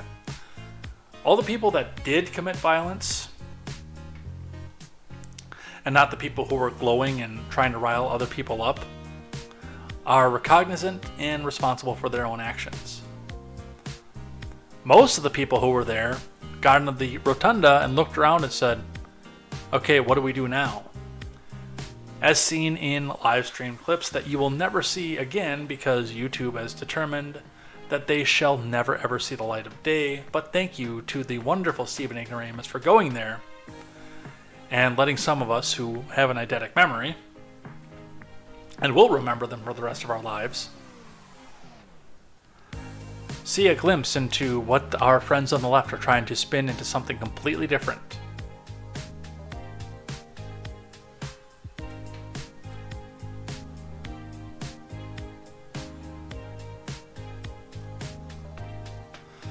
So he's got 12 and a half years. The typical fine / penalty for assaulting a police officer is a misdemeanor. Typically comes with a fine, typically gets pled down to disorderly conduct. There is a felony count for it, but it so rarely gets used because most people get scared out of assaulting a police officer after they do it the first time. You can go away for up to 5 years if you go up to and punch a police officer. It doesn't happen very often. And the 5 years, and I was just having a conversation with somebody on Twitter about this earlier on today, who tried to come back and tell me, oh, this is about right for assaulting a police officer. No, it's not. In most jurisdictions I know of, that's a nickel. And then the guy tries like, oh, you mean a 5-cent fine? Oh, I don't know anywhere in the Western world where it's a 5-cent fine. Telling me just how elite and snobby this dude is, because if you're talking crime and punishment and somebody, under most circumstances, I would think, anybody, especially who's ever seen Gone in 60 Seconds, the one from the 90s, or is it 2000 did it come out? I thought it was still the late 90s. Anybody who's ever seen that movie knows that if somebody's talking crime and punishment, they know that when Robert Duvall said, oh yeah, he's serving a nickel up in San Quentin for Grand Theft Auto, he meant 5 years in the pen. I don't know, maybe that's not common knowledge and I just remember that because of that movie. Can somebody confirm or deny whether or not that's common knowledge? Because I'm pretty sure it's common knowledge that if you're talking crime and punishment and you say somebody's doing a nickel, he's doing 5 years. And yes, even with the egregious nature of this, with the taser into the neck, and the fact that while it's not proven that the taser was what caused the death, that this happened just a day later because of stroke,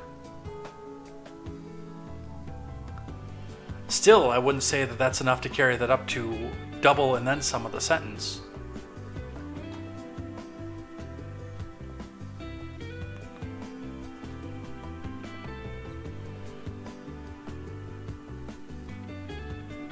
Oh, it says there's a shack in Montana that's looking for new ownership still.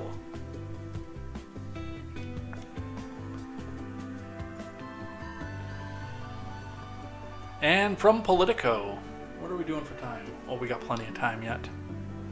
House GOP flirts with January 6th extremism! From Jordan Carney and Kyle Cheney. House Republicans don't want to talk about January 6th. They also can't stop talking about it. At times, the GOP lawmakers insist they're uninterested in relitigating an attack that is political poison for the party outside of deep red areas, but at other times, some Republicans have stoked narratives that falsely pin blame for the attack on police, Democrats, and far-left agitators, all three of which are true. Or downplay the violence at the Capitol. The latter approach has seemed a noticeable uptick as of late. And it's not just far-right conservatives who fall into that group. Some House GOP leaders and key committee chiefs have shown that they're willing to flirt with the fringe. Without an outright embrace, Speaker McCarthy has shared security video of that day with far-right media figures who have minimized or fed inaccurate portrayals of the attack. Yet they're also batting down some of those false conspiracy theories and preparing to focus on at least one area of bipartisan concern: Capitol security vulnerabilities, many of which remain unresolved since the attack. Loudermilk of Georgia, who faced scrutiny from the January 6th Unselect Committee for a Capitol Complex tour he gave on January 5th, is warning allies against automatically accepting certain claims. You wouldn't believe how many experts there are out there on January 6th who know exactly what happened because they read it all on the internet, said Loudermilk, who was leading the GOP's look back on the attack and Democratic-led January 6th panel. Loudermilk's comments underscore House Republicans' reality. While most admit privately, if not publicly, that January 6th was the work of a violent mob, they have a political calculus to consider. A not insignificant faction of their party is hell-bent on rewriting the history of that evil day. Hanging over it all is former President Trump's vociferous defense of the rioters and continuous false claims that I'm still not going to say that on YouTube. Yes, I know they changed the rules. Still not going to say it. Not on YouTube. Because they retro ban. They retro ban for things that were not against the rules when you said them.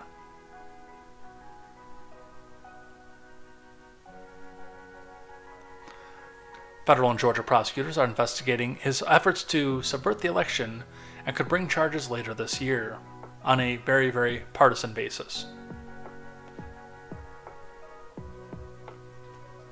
Thank you, Politico, for that complete pile of nothing. let's talk Russia first. And this is going to be in Russian, so we're not going to be able to understand it, but we will listen to Defense Minister Shoigu, who said yesterday Ukraine has plans to use HIMARS and Storm Shadow missiles to strike Russian territory, which Russia would consider a full-scale involvement of the US and UK, as opposed to what?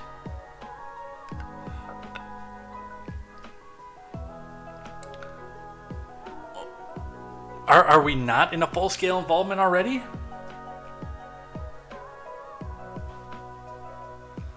Shoigu claims if this happens, they will consider this as a red line escalation and immediately strike Ukrainian decision-making centers, meaning Ukrainian leaders a la Zelensky.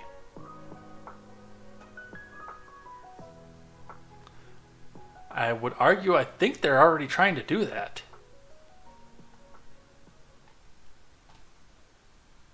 Russia's defense minister Sergei Shoigu says Ukraine is planning to attack Russian territory with NATO-supplied missiles. He warned that if it happened, Moscow would retaliate. According to the information we have, the command of Ukraine's armed forces plans to attack Russian territory, including Crimea, with HIMARS and Storm Shadow missiles. Deployment of these missiles beyond the zone of the special military operation would mean full-scale involvement of the United States and Britain in the conflict. This would entail immediate strikes on decision-making centers on Ukraine's territory. Russia's defense minister Sergei Shoigu says Ukraine is planning to attack Russia. So, again, my big question here is, are we not already involved?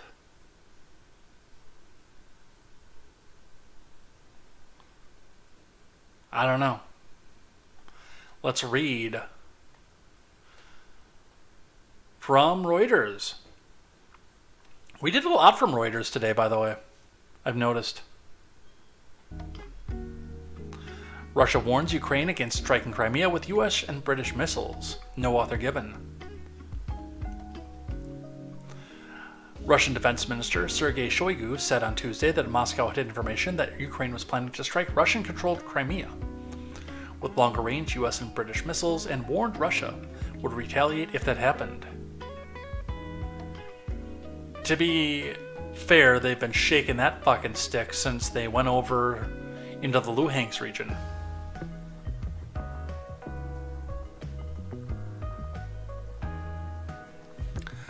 Russia annexed Crimea from Ukraine in 2014, but considers it to be outside the scope of what it calls its special military operation, which is focused on eastern and southern Ukraine, where Ukraine is fighting to retake territory. Kiev, which says it's battling for its survival in a war of colonial conquest, said it wants to reclaim all its territory, however, including the Crimean Peninsula, which hosts Russian Black Sea Naval Base. Shoigu told a meeting of military officials that Moscow had informed that Ukraine planned to strike Crimea with US-supplied HIMARS, long-range rocket systems, and with British-supplied Storm Shadow cruise missiles. To use missiles outside of zone of special military operation would mean that United States and Britain would be fully dragged into conflict and would entail immediate strikes on decision-making centers in Ukraine, said Shoigu. Which terrifies me a little bit, because I hate to tell you this, but one of the lead decision-making centers in Ukraine is at 1600 Pennsylvania Avenue in the District of Columbia.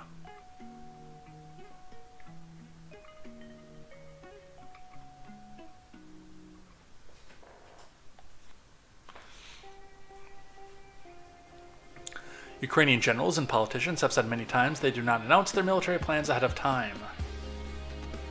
Shoigu said Ukraine's armed forces had carried out 263 attacks on Russian forces' positions since June 4th, referring to what Moscow regards as the start of Ukraine's counteroffensive. Thanks to smart and selfless actions, all units, all of them, attacks have been repelled and enemy has not accomplished goals, said Shoigu. Ukraine claims it's recaptured 8 villages in the early stages of its counteroffensive, and a defense official has promised that Kiev's biggest blow lay ahead, despite tough resistance from Moscow's troops. Well, take your iodine tablets and get your popcorn. That's all I have to say about that. On the propaganda report from Newsweek, Shoigu lying to Putin about colossal battlefield failures, Prigozhin says. Are they really colossal battlefield failures, though? I mean, I seem to remember there was a whistleblower document that got released that says that maybe Russia's doing better than the U.S. is trying to tell its people. From Isabel van Bruggen.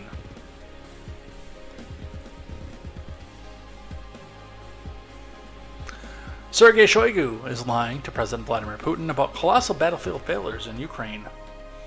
Wagner Group boss Yevgeny Prigozhin said on Thursday, ramping up his criticism of the country's military leadership.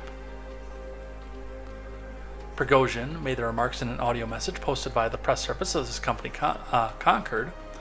He was responding to a question from a Russian news outlet about why this claim about Ukrainian advances in the Zaporizhzhia region as part of a counteroffensive haven't been reflected by the Russian Defense Ministry of the Kremlin.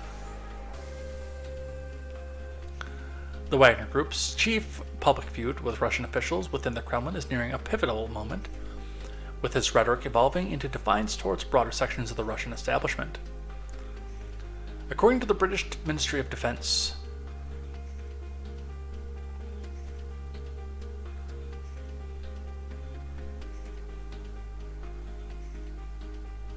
I don't know, dude. I don't trust anything that's coming out of those two countries right now. Because they're both trying to propagandize, and our country's trying to propagandize to a left-wing base to try to make them more militant and military by saying, hey, they're winning over there, so we need to just keep throwing them some more money. So pay more taxes, everybody. It's all propaganda at this point. We'll see. One left over from yesterday. Federal judge strikes down Arkansas ban on gender-affirming treatment for trans youth. From Devon Cole. A federal judge on Tuesday struck down Arkansas's ban on gender-affirming treatment for transgender youth, dealing the strongest blow yet to a state prohibition on such care. As we celebrate Pride. Hold on.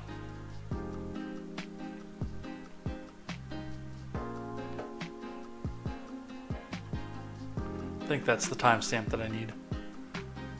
My sounder reset, so my timestamp went away.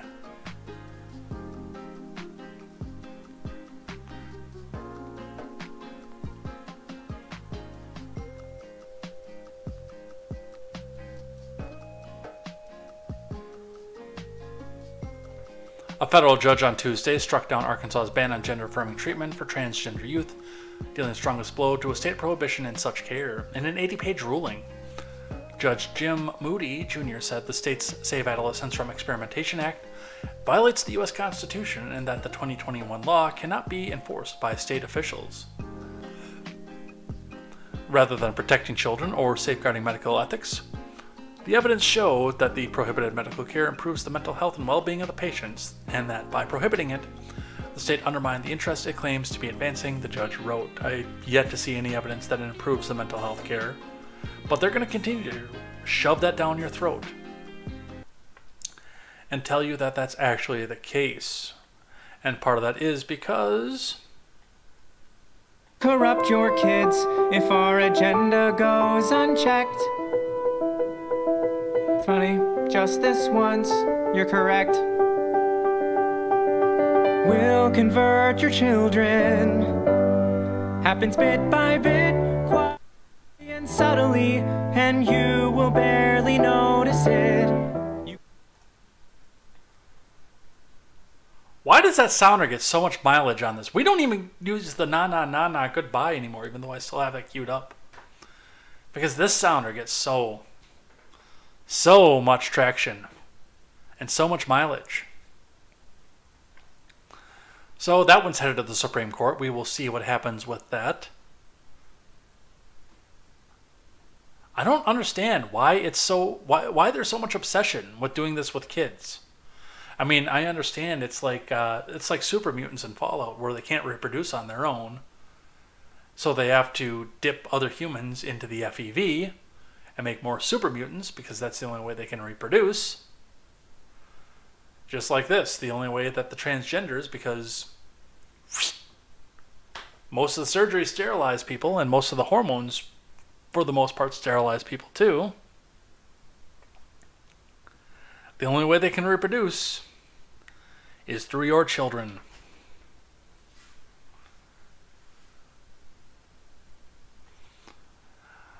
I wanted to touch on this one. This is an op-ed from Zachary B. Wolf over on CNN,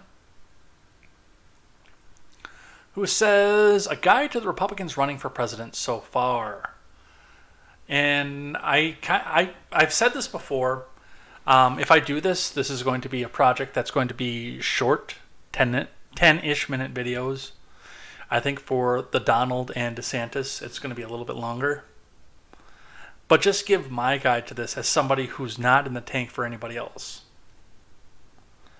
I like Styx's analysis, and he's probably one of the only real political commentators I still listen to, because doing this for 2 hours a day, while it brings me great joy to see what you guys have to say and know that people are watching this to get informed off of this, I can't listen to political commentary outside of this, with the exception of a very, very, very select few. And I like Styx's analysis of the presidential situation. But he's so in the tank for Trump, it's hard to get something objective out of this. And because I have expressed and determined that I will not be voting for anybody who's been brought forward, except for possibly Sousa,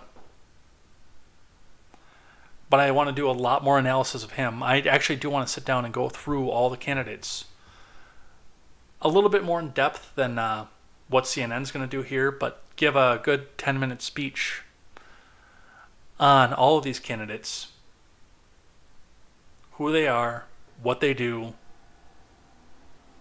what their strengths are, what their weaknesses are, and what chances I would give to them to win as a person who is not going to be supporting any of them. I'm sorry, Big Don lost me on the point of the spending from his administration and the fact that he can't stop going back to January the 6th and November the 4th.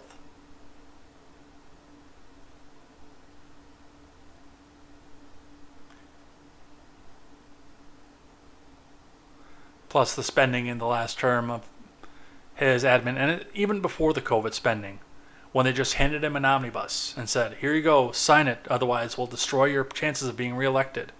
And he said, okay, but this is going to be the last one. And then like 6 months later, they'd bring him another one. And he would say, okay, this is going to be the last one. You get where we're going with this. But and CNN is in the tank for destroying all of these candidates too, so. I don't know, would you guys watch that if I put that out?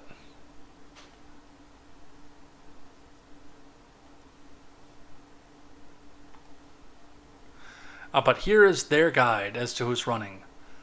Number 1, Donald Trump, obviously. The divisive former president is the prohibitive Republican frontrunner, despite his efforts to overturn the 2020 election that he lost. That's part of what I want to do, is keep away from the editorialization. The primary is just getting going, and there won't be any voting until early 2024. But Trump has worked hard to kneecap his top current rival, Ron DeSanctimonious. A major complication for Trump is his legal uncertainty. His criminal trial in New York and for alleged involvement in hush money payments will get underway in tandem with voting in the 2024 primary. He could face additional charges both at the federal and Fulton County, Georgia, but investigators have been ongoing for a year now, and it's not clear any allegations will hurt his strength among many Republican voters. Ron DeSanctimonious, Florida man, announced May of 2023 while Trump and his supporters go to work hammering DeSantis with TV ads, which is tremendously stupid, by the way.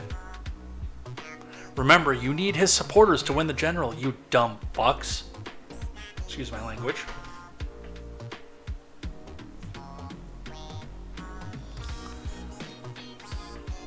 The Florida man was at work building an argument in his home state.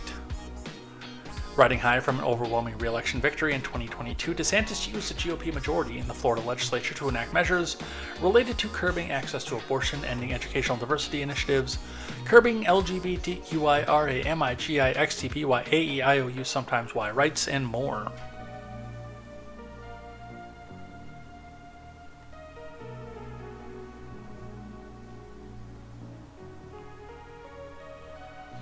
While he lacks Trump's baggage on the legal front, for now, DeSantis also lacks Trump's personality, or any noticeable personality.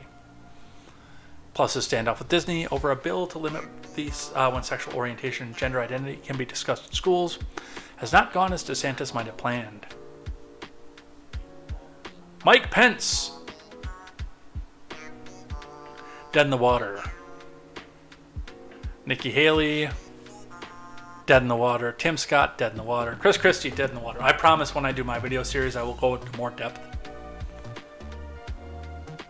than just what I'm doing right here. But I know we're up on the clock, and I promised that at 1:45 we would go to things I like and things that I hate. And we are running up on that right now. Vivek Ramaswamy, book salesman, gunning for a cabinet position. Asa Hutchinson, dead in the water. Doug Burgum, everybody completely forgot that he was even running. Larry Elder, book sales, and then opting out are Sununu and Larry Hogan. So this, I'm guessing this actually came out before the Miami mayor announced. And they also don't have, oh, they do have Tim Scott on there. So they just give just a brief little blurb on each of these candidates. I would say again, yeah, I'll start this weekend, and I'll do 2 this weekend because I'll kind of explain the project in a little bit more depth before I get started. But yeah, just a good 10-minute speech, who they are, what their strengths are, why I can't support them, why I think other people do support them, and why I think they could win or lose the primary and the general.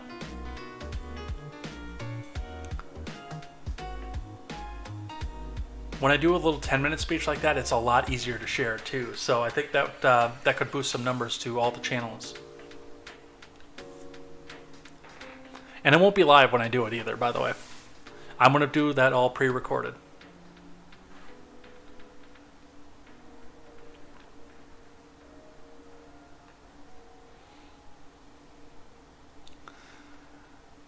From Fox 5 News, Landmark, Baltimore grocery store closing. Chronic shoplifting and violence is part of the reason. From Keith Daniels. When the owner of a beloved Landmark, Baltimore grocery store, initially announced that he was shutting down the store, there was no reason given, but now we know the reason for the closure. At Eddie's in Mount Vernon, the clock is ticking until the countdown to closing permanently. Steven Stearns is a regular at the store at least once a week. He's among the customers now whose days are numbered. I'm really bummed. I loved Eddie's, said Stern. The neighborhood fixture for decades and the only grocery store in the community will close by the end of the month. It hurts my heart to leave Mount Vernon like this, said store owner Dennis Zorn. Zorn said he's shuttering the family business after 24 years. The announcement was made on the store's Facebook page on Saturday. Zorn says the financial impact of the Pinko Pox hurt business, but most importantly, another reason for the shutdown, he says, is chronic shoplifting and the violence that went along with it. We had 2 knives pulled on us last year trying to stop shoplifters, and I don't want to expose my family nor my employees to that, said Zorn. It's scary and it happens more than you think, said Megan Barnes, the store manager and Zorn's daughter. I mean, they had knives pulled on them before and you really can't do much. You don't know what's going to happen when you try to stop them.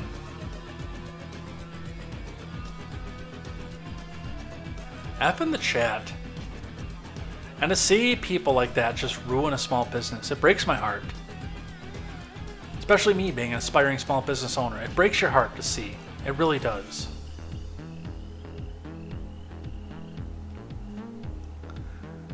And with that, we are at 1:45. I got 4 more to bring over for tomorrow. A far cry from the 20 that we started with. Definitely. But now we're going to go and do some things that I like and a whole bunch of things that I hate. So, things that I like. When I got off the air one night, I think it was Tuesday night.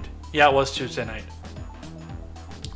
I looked over and I saw that Jessica Green had been the first story on my Twitter. So she had been talking about Jordan Peterson and postmodernism and saying that she didn't know what postmodernism was, and with what people were talking about, she didn't really want to know what postmodernism was. And I posted a video from this musical group, Postmodern Jukebox. As I said at the top of the show, more of a musical collective because they change their musicians and their singers as each video goes. They have a lot of people. They have a lot of really talented people that they pull from.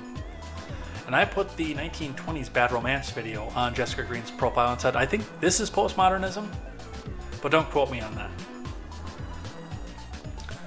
What they do is they take popular pop songs, some from the 70s, some from the 80s, and most of them from the current era, and they redo them in a classical style of some sort. And it's different styles too. Like the one we're going to listen to is, they call it retro 50s prom style, from a Halsey song. Marilyn Monroe style, Britney Spears, 30s jazz, Wham cover for Careless Whisper. Let's see. 50s doo-wop, doing Miley Cyrus. And I do like 90% of the musical styles that they use on this channel. I know they did a Beach Boys version of Barbie Girl, which is hilarious. But they sit and transform all these well-known songs in a classical styling, and I really like it. It's really good. Again, a lot of really, really good talent, and they even at one point got Wayne Brady to come in and do his rendition of Thriller. So let's listen to Closer, which, by the way, I had never heard this song before hearing it from them, so I had to go back and listen to the original after this, which I didn't care for that much. I'm going to be completely honest with you. Originally performed by the Chainsmokers and Halsey, but now by Ken Chen in retro 50s prom style.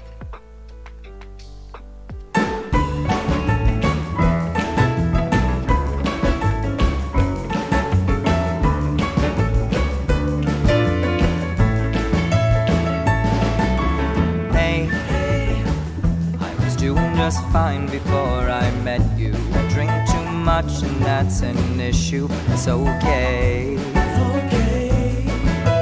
Hey, you tell your friends it was nice to meet them, but I hope I never see them again. I know it breaks your heart. I moved to the city in a broke down car and 4 years no call. Now you're looking pretty in a hotel bar, and I can't stop. No, I can't stop.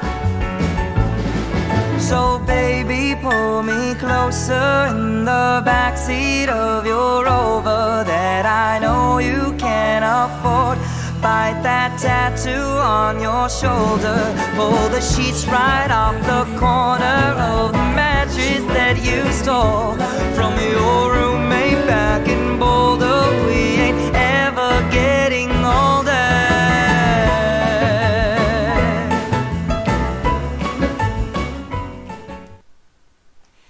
That is probably one of my favorites that they did too. I'm not going to lie. I really, really, really enjoyed that one. Worth checking out, Postmodern Jukebox. You can find them on Spotify. You can find them on YouTube. I think you can find them on Bandcamp still at some point. One of the reasons they actually fell off my radar in the midst of this is during the riots.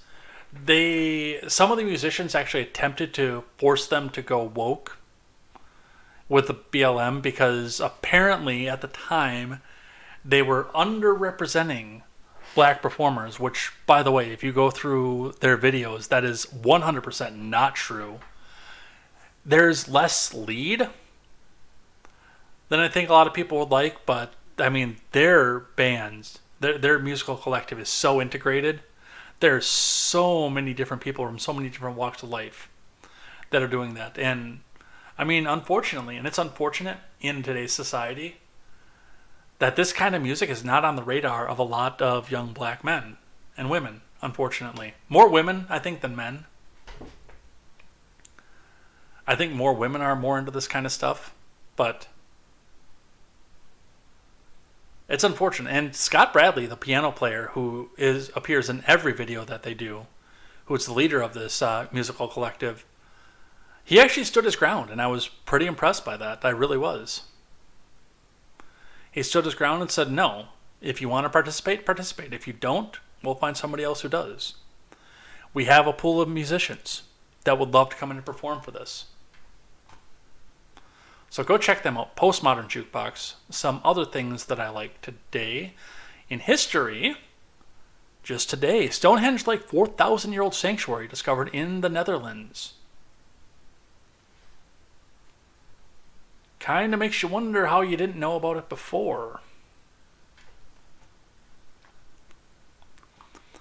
Archaeologists have discovered a 4,000-year-old sanctuary made up of ditches and burial mounds in the central Netherlands that they believe may have served a similar purpose to Stonehenge. Which, I'm not going to lie, as much as I'm starting to get more into history and ancient history, I don't know what the purpose was of Stonehenge.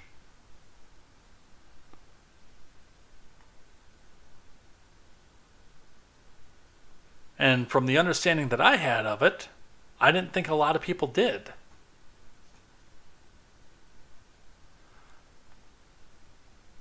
I thought people have been debating that since they discovered the thing in England, honestly. Like the famous stone circle in southern England, the sanctuary, which was as big as at least 3 soccer fields, and built with soil and wood, was built to align with the sun and the solstices.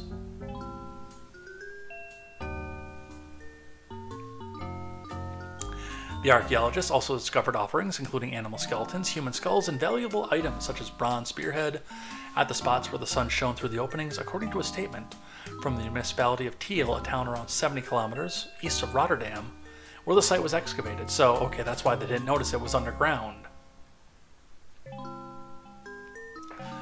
The largest mound served as a sun calendar, similar to the famous stones of Stonehenge in England, said the statement. This sanctuary must have been a highly significant place where people kept track of special days in the year, performed rituals, and buried their dead. Rows of poles stood along the pathways used for processions. While excavating the site in 2017, archaeologists also discovered several graves. One grave was a woman buried with a glass bead from Mesopotamia, present-day Iraq. It's the oldest bead ever found in the Netherlands, and researchers had approved people in this area were in contact with people almost 5,000 kilometers away. Yeah, and it's interesting to see the migration patterns and what people did all the way back then. I mean, this is going back to, I mean, if you listen to the basic fundamentalist Christians, if the carbon dating is what they're saying is accurate, then this goes back to about the time that Adam and Eve were walking around.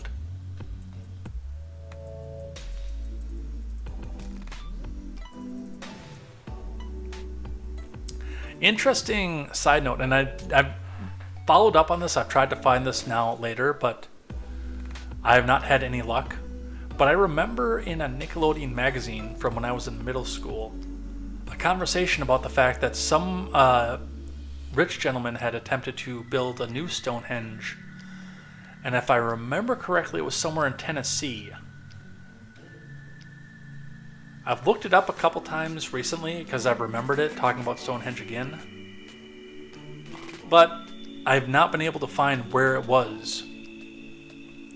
I believe the gentleman who built it was named Sam Hill.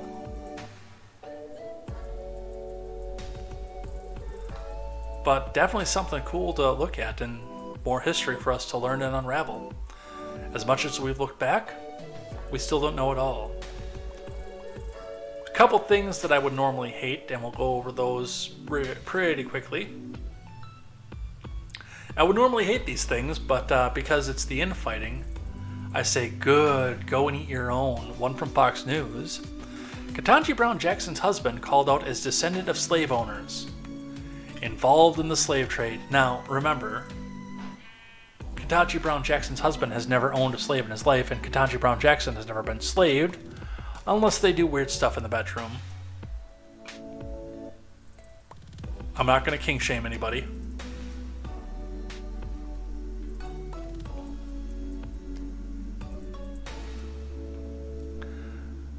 But this is as big of a nothing burger as anything, and yet it's still going to cause infighting on the left. This can't be ignored forever. Ketanji Brown Jackson's marriage to her husband and family history was dissected by the Washington Post, of all places, in an article Monday about slavery. The article was headline, Ketanji Brown Jackson's ancestors were enslaved, her husbands were enslavers, and detailed the ancestral history of slavery and enslavement in the families of the justice and her husband, Patrick Jackson.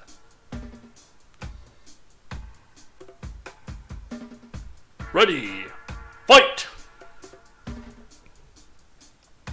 When John Green, believed to be the ancestor of Supreme Court Justice Ketanji Brown Jackson, got off a schooner from Trinidad and Charleston, he was immediately enslaved and dispatched to a plantation, according to family lore.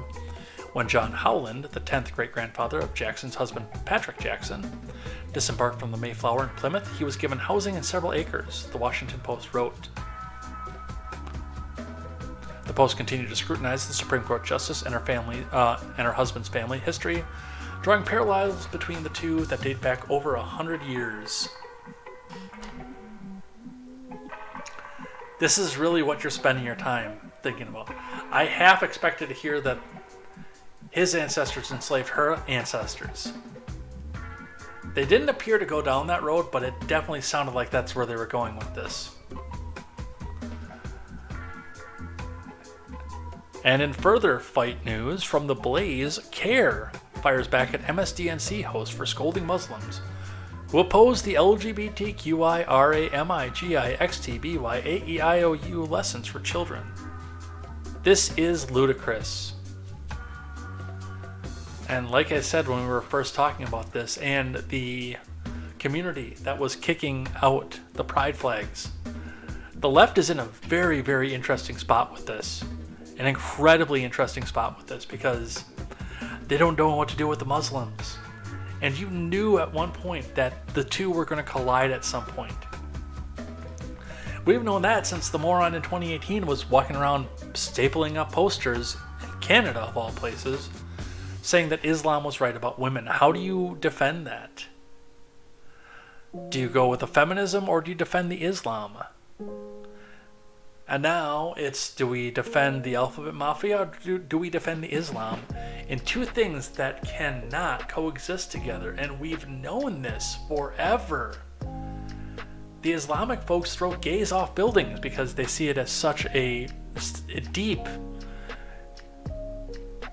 and unwavering sin. They're more forgiving than Christians are about this. Or less forgiving, rather, than Christians are about this.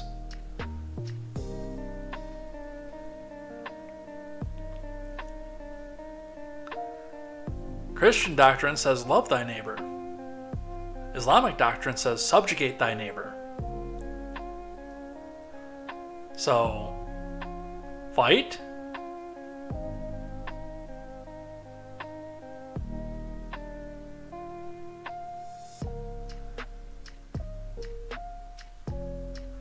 Alright, we've got one more thing that I hate, and then a couple things, or one thing in the middle, and then or one more thing I like rather, then one thing in the middle, and a bunch of things that I hate.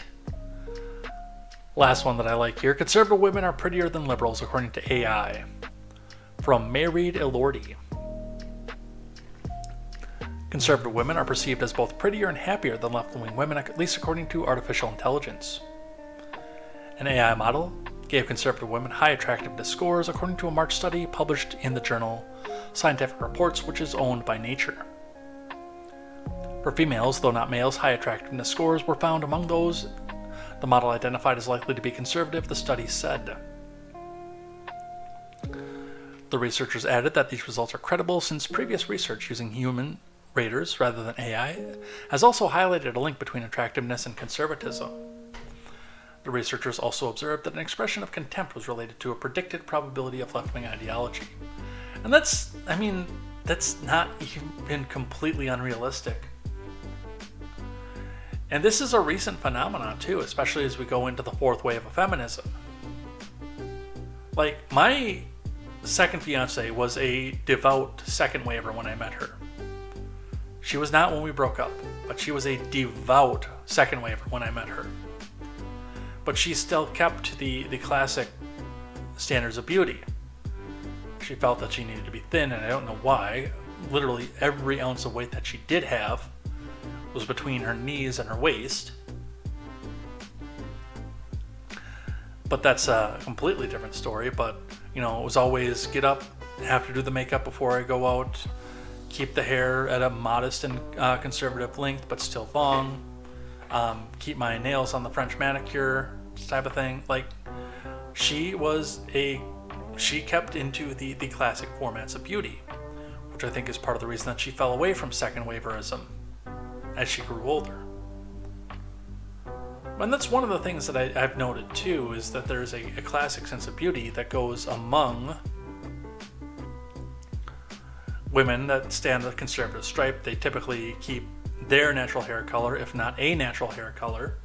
If they do dye it, it stays in a natural color. And do typically stick to the makeup and stick to the old 50s aspect of, okay, well, you've got to get up an hour before the husband and put your makeup on so he doesn't think that he just woke up to his mother. Whereas, with fourth waverism coming in, a lot of women are specifically attempting to not be pretty, to not be society's norm of beauty. So there's some merit to this, I think. I don't think it's as easy as coming out and saying that their ideology makes them attractive or anything, but I do think that there are circumstances that go along with their ideology that play a factor and a role in this. Definitely.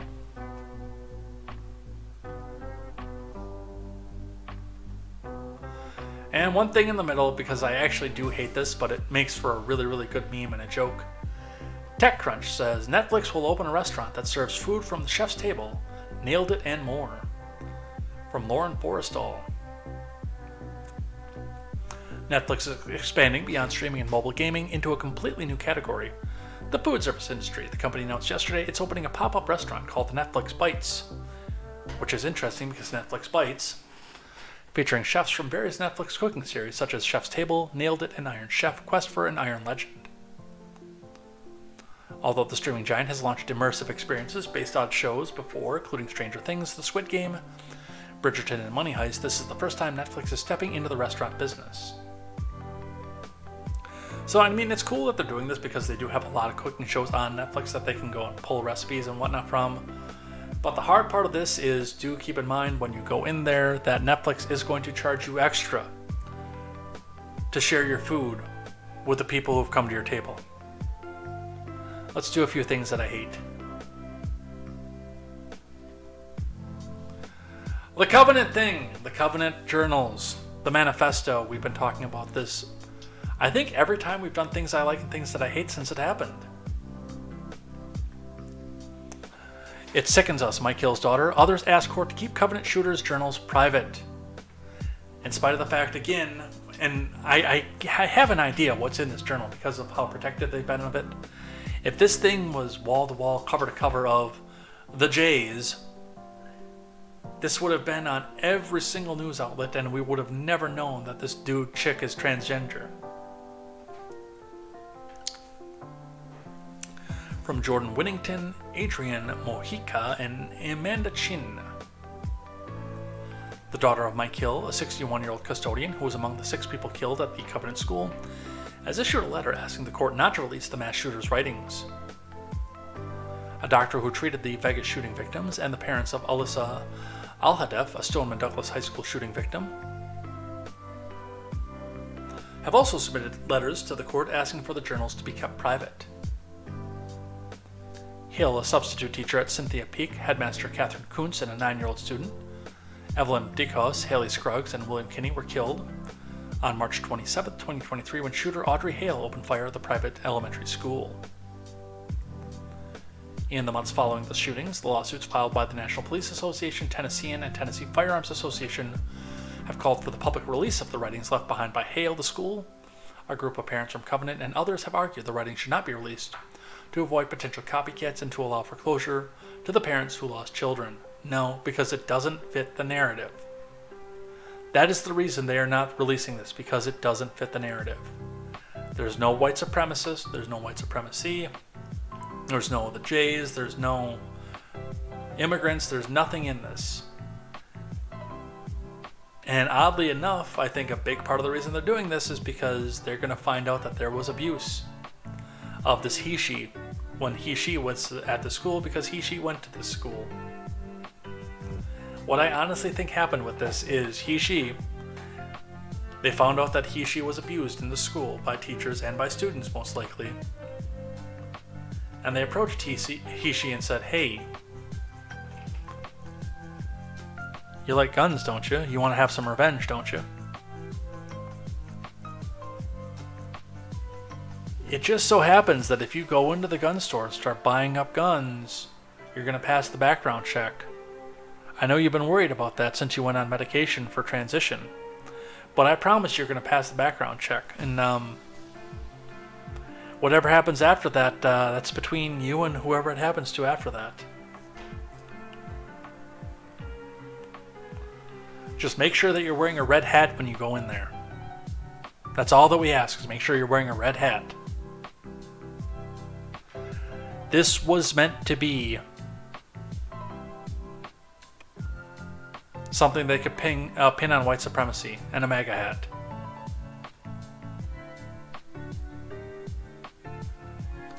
Another thing that I hate today from ABC News, math and reading scores for Americans 13-year-olds plunged to lowest levels in decades. From Colin Binkley. Math and reading scores among America's 13-year-olds fell to their lowest levels in decades, with math scores plunging by the largest margins ever recorded, according to the results of a federal test known as the Nation's Report Card. The results, released Wednesday, are the latest measure of the deep learning setbacks incurred during the Pinko pox. While earlier testing revealed the magnitude of America's learning loss, the latest test cast light on the persistence of those setbacks, dimming hopes of a swift academic recovery. More than 2 years after the most students returned to in-person class, there are still worrisome signs about student achievement, said Peggy G. Carr, Commissioner of the National Center for Education Statistics, a branch of the Federal Education Department. Yeah, hey, who would have thought that getting these people out of classes where they're learning fundamentals and giving them the option to pay attention when they wanted to, with nobody sitting there and ready to tap on the desk and say, hey Jimmy, wake up, could have led to such a predictable outcome. I still find it funny that there are actually studies that show that while everybody was in remote learning, attractive girls' test scores started to drop. Interesting.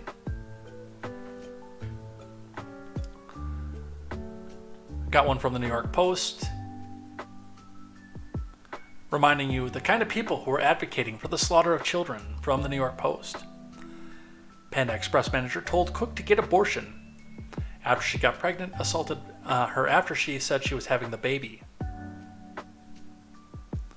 A pregnant cook at Panda Express claimed the manager at the New Jersey location told her to get an abortion and physically assaulted her after she told him she was going to have the baby, according to the lawsuit. Romarian Logan, 19, alleged her ordeal came at the hands of Biqing Lu, the supervisor of the Chinese food franchise located at the Newport Center Mall in Jersey City, according to the lawsuit filed last week in state court. Logan also accused Panda Express higher-ups of ignoring her complaint. The expectant mom, who was 18, broke the news to Lou last July. But her boss apparently didn't share the same joy and started making negative comments about her pregnancy and suggested that she get an abortion, according to court documents. Who's advocating for you to get an abortion? The supervisors who are about to see you take maternity leave are advocating for your abortion. Now, as of 18, with the way that our society has infantilized children and young adults, I don't think that most people are ready to have a baby at 18. But I think you should be taking steps to stop that before you're coming and telling your manager, oh, by the way, I'm pregnant. But who's advocating for you to get an abortion?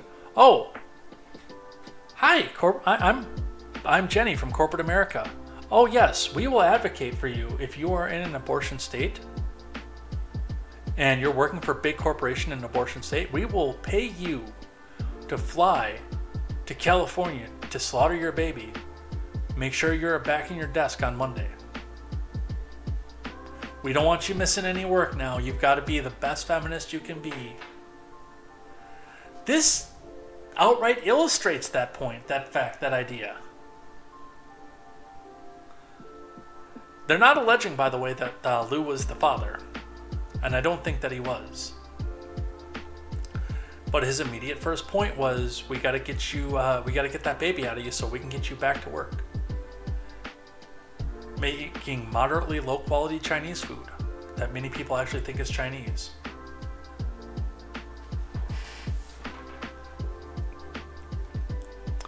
From The Verge, Ford receives $9.2 billion government loan for EV battery factory projects. Meanwhile, they're in the midst of laying people off. Ford will receive $9.2 billion as part of a conditional loan from the U.S. Department of Energy to aid in the construction of 3 huge electric vehicle battery factories, the agency announced on Thursday. The mammoth loan represents the biggest government offering to an automaker since the bailouts following the Great Recession of 2009. The loan originates from the DOE's Advanced Technology Vehicles Manufacturing Program, which famously helped put Tesla on the map and more recently provided a boost for a joint venture of General Motors and LG Energy Solutions to help fund the construction of a new lithium-ion battery manufacturing facility. Another recent recipient was Redwood Materials, the electric vehicle battery recycling and manufacturing venture founded by a former chief technologist at Tesla. Why do I hate this? Oh, let me count the ways. On the surface, you would say that I would probably like this. Because if Ford wants to make the battery technology, they should number one, they shouldn't need a government subsidy. They make plenty of money. And mark my words, this is going to become a forgivable loan. I promise. But they absolutely should. And put those vehicles up on the showroom to see who buys. But the fact that the government is putting $9.2 billion with a B attached to this means that the intent is to try to force the Ford Motor Company at some point to either stop or severely limit their gas and diesel lines in favor of EV. I don't care for EV. I don't think they've been tested. I don't think they're going to have the longevity that they need to. And they're still, to this point, extremely expensive to repair. But I think if people want them, they should be able to get them. I think if people want an EV, they should be able to walk into a dealer, say, here's my money. I just got pre-approved for this loan. Give me a nice new electric vehicle. I'm doing my part for the environment. And they should be able to walk out with a key fob for a brand new electric vehicle or a slightly used electric vehicle.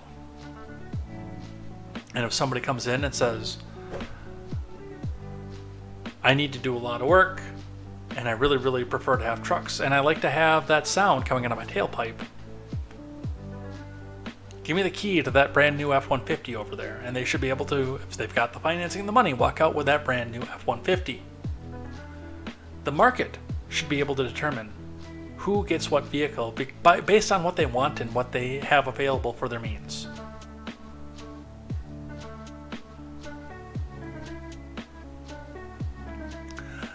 Unfortunately for the government, I don't think the market is going to bear out for the EV push if everything was in a full free market situation.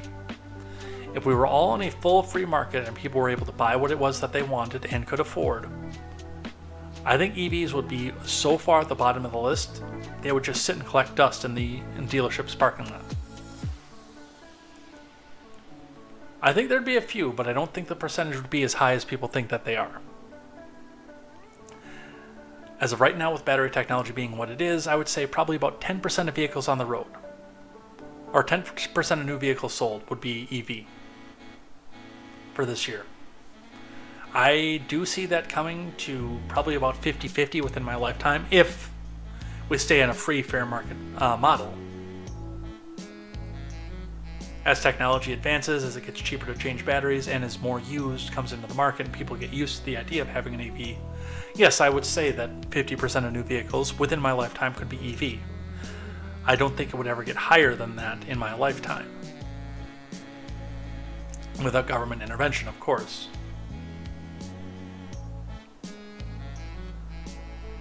But the biggest problem that I have is the biggest thing that I hate, and I am a big Ford fan, by the way. I'm a huge Ford fan. One of the things that made me a Ford fan was when the bailouts started to come between 07 and 09, Ford told Bush and then later on Obama to take their bailout money and shove it up their ass. And now they're reaching out and taking that loan that's probably going to be forgiven somewhere down the line.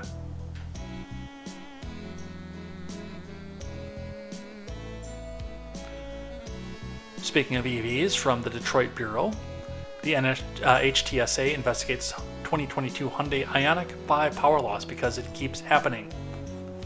And again, not trying to disparage EVs. This is not going to be an EV hate channel. I would not get an EV myself, but I won't disparage anybody who wants one. Absolutely not. Get what you want and you can afford. Absolutely. But these things keep having problems. Now we're doing... The investigation currently covers 39,559 Ioniq 5 EVs sold from 2022 model year, which is most likely the vast majority of them. Owner reports are particularly concerning because the problem happens without warning. The effects are immediate, the owner stated. While driving the vehicle, the car suddenly and rapidly lost the power that resulted in a significant decrease in speed. Vehicle was nearly in a rear-end collision due to the sudden drop in speed.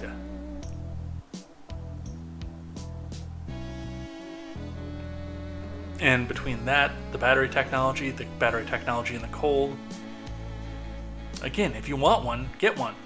If you don't, watch The Price is Right. The argument that's going on with EVs right now is a little bit reminiscent to me of an argument that went on when EcoBoost first came out for the Ford trucks. Now, at that time, I was in nowhere close to financially able to buy a vehicle that had an EcoBoost in it. That wouldn't come for probably another 5 years. Because EcoBoost came out in 11, and when did I buy my tan truck? 17. So 6 years. EcoBoost had been out for 6 years, and I was first able to purchase one in 2017. But I've been, ever since I bought that, because that was a 5-liter V8 too, just like my white truck is now. I've been hassled by environmentalists and EcoBoost fans and my cousin saying, hey, I have so much more power than you, which he doesn't, by the way. But that's not for stock. My truck is modified. If we were stock for stock, he would have more power than me. I'd give him that, but my truck is modified, so I have considerably more power than he does. And I get better fuel economy under load than he does. Like, hey, why don't you just suck it up and buy an EcoBoost? You're better for the environment. You get better gas mileage. You can do all the same things you can do with your V8. Well, I like V8s. And And they still run, well, they don't anymore. They did change to direct injection now, but at the time, they still ran a classic fuel rail model fuel injection system, which I know how to work on and can do in a parking lot anywhere. If I get a brand new truck now, that's not going to be the case anymore. But I still wouldn't own an EcoBoost.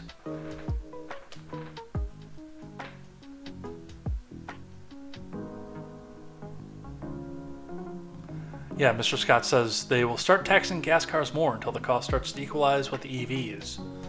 Yeah, but that's not the free market. That was the condition that I put on it when my statement was under the free market. I do under the free market think that it'll go 50-50 within my lifetime.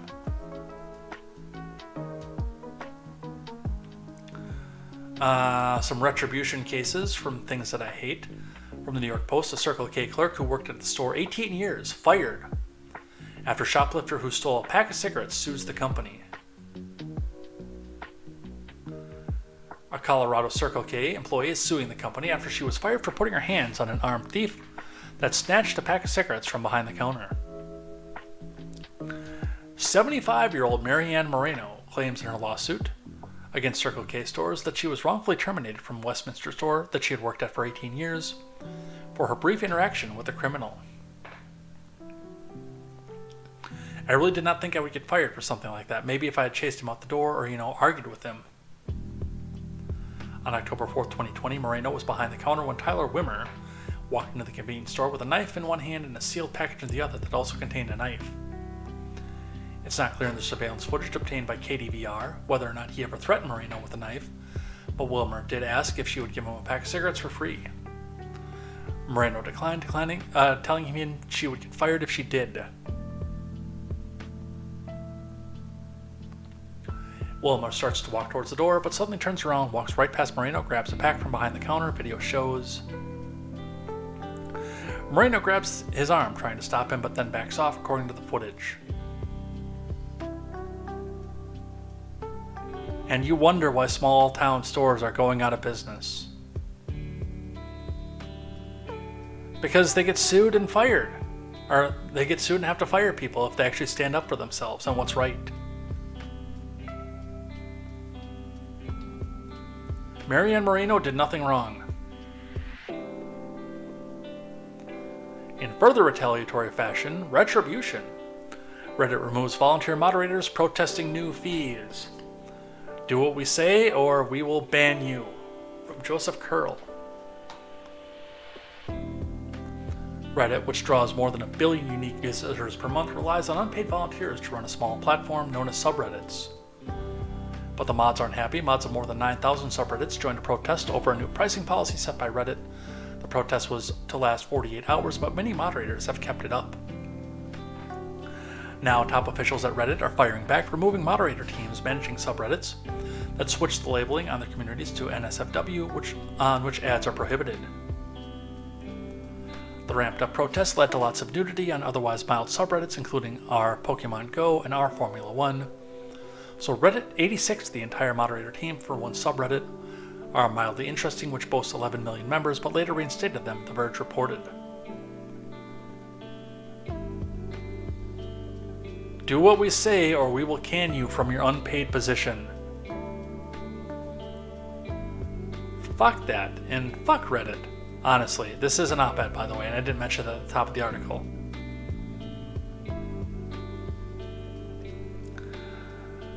Last two that we have here, technically last three, but these two go together. From Fox Business, USDA approves first lab-grown meat to be sold to the public. From Timothy Narazi. The U.S. government is approving lab-grown meat sales to the public for the first time. Cultivated meat producers, Upside Foods and Good Meat, received an approval from the Department of Agriculture on Wednesday to begin commercially selling their chicken products. The day has finally arrived. Upside Foods wrote on Wednesday on social media, "We are approved to sell our cell-cultivated chicken in the U.S." The company continued, "This historic world-changing moment brings our vision one giant bite closer to reality." The final approval comes after the U.S. Food and Drug Administration issued a no-questions response to Good Meat in March of this year, marketing the company's lab-grown chicken products safe to eat. Upside Foods received a smaller approval in November of 2022. Lab-grown meat producers say the practice of creating consumable meat products through cell cultivation technology eliminates harm to animals and combats environmental impact until we get out to the point that we have too many of these animals and we need to start culling the herd.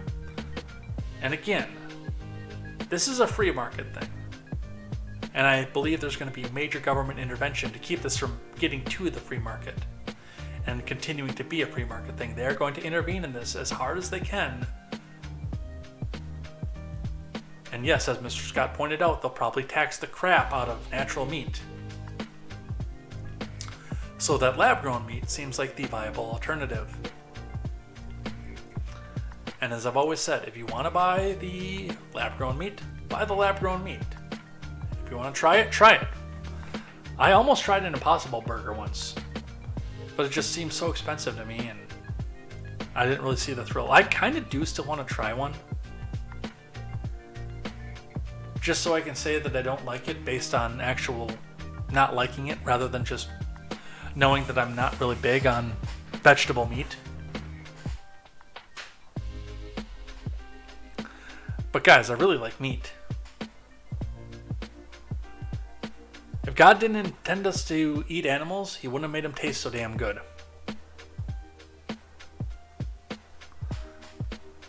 But if you get curious and you want to try it, the option's going to be there. I might try it just to see. I really might. And hey, at one of these points I might try the Impossible Burger too, just to see. But I know even like a lot of the vegans didn't really care for that either. But again, just so I can draw my own conclusion rather than relying on the fact that it's not meat.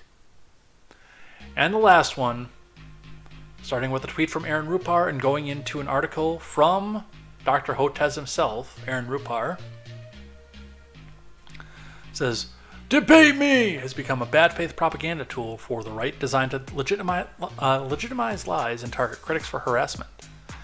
It's ripped from the right's free speech playbook, which demands bad actors get access to all platforms and audiences, or else. Well, they should have access to all platforms and audiences. That's what free speech is. But Hotez himself goes on with an op-ed, and he has been, by the way, slapping op-eds everywhere that he can.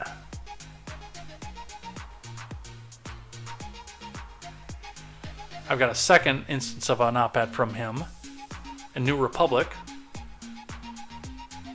Don't debate Robert F. Kennedy Jr. at New Republic. Peter Hotez wrote that in New Republic. And then Jack Hunter pointing the other side of this with another op-ed that I've not read. Democrats whine about threats to democracy but refuse to actually engage in the process at almost every turn. They tell you polarization is a top threat to democracy, yet won't hold an open conversation with their political opponents. With an article from Hannah Cox, but we're not going to look at these articles. We are going to look at this one here from Peter Hotez. If Joe Rogan... Oh, I'm sorry, this is from Tyler Cohen. I thought this was from Hotez himself. If Joe Rogan asks you to debate, be suspicious. An op-ed in the Houston Chronicle by Tyler Cohen for Bloomberg. As an economist who is skeptical of MMT, also known as modern monetary theory, I'm often urged to take part in a public debate with its advocates. I routinely decline, in part because I cannot answer yes to this question. Will this debate bring us closer to the truth? It will, by the way, but you're a pussy. Excuse my language. It is something everyone should ask themselves before engaging in open discourse of any kind, of any subject. The most common and correct criticism of MMT presented by Paul Krugman and Larry Summers. Because it's Paul Krugman, it's actually the most incorrect criticism of MMT, is simply that its advocates have never presented a coherent model showing their arguments fit together. But repeating their basic point is not so effective in a public debate, especially if MMT advocates are making all kinds of specific claims about inflation, interest rates, and deficits. A lot of macroeconomics is counterintuitive anyway, so mere verbal sallies do not settle whether a particular set of claims is valid. That is not the most common and correct criticism of MMT. The most common and correct criticism of MMT is, if you produce X amount of goods and you have X amount of dollars, each one of those dollars represents a percentage of X amount of goods. If you increase the amount of dollars without increasing the amount of goods that your nation puts out into the world and within itself, then your dollars become less valuable because they become less of a percentage of the goods that your nation produces.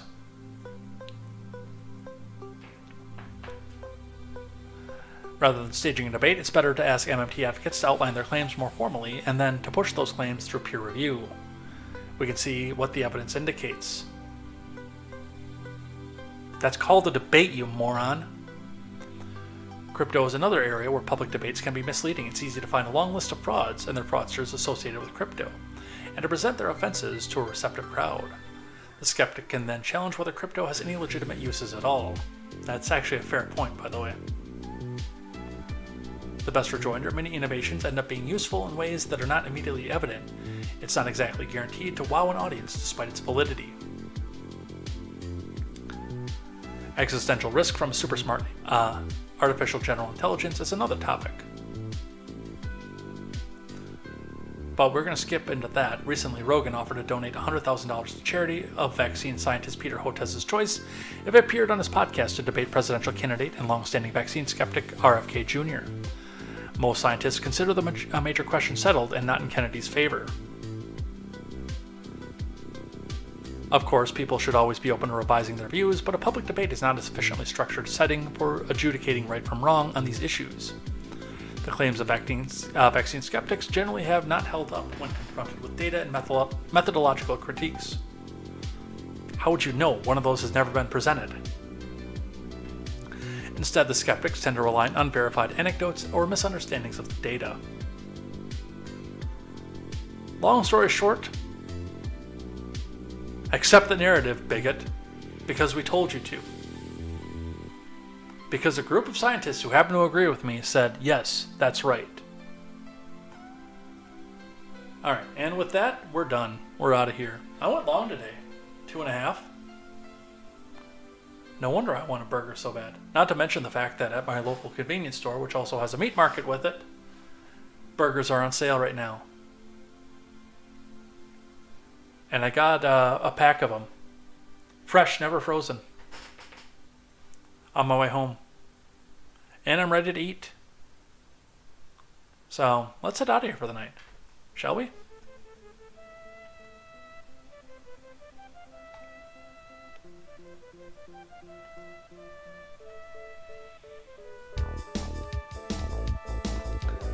Alright, well, we had a productive night. It was a fun night, definitely. Something that I very, very much enjoyed.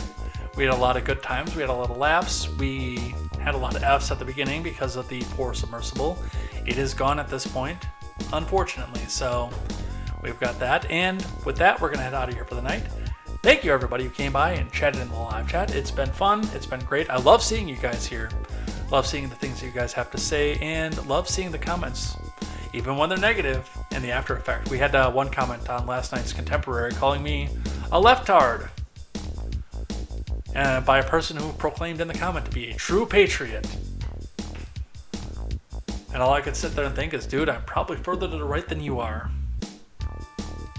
But we'll talk a bit more about that when I do my Donald Trump video, of whom I'm sure this gentleman is probably most likely a fan of. But with that, we're out of here for the night. Thank you, everybody, again. I'm going to reset up the scene behind me and the books that are usually standing up behind me. And I'm going to eat some burgers, and it's going to be a great time. No bun, because it's keto. But with that, take care. Have a good night. God bless. Spend some time with your family. Enjoy your friends. Get some food. Get some great sleep. And we will see you here tomorrow for more news, more headlines, and more Contemporary.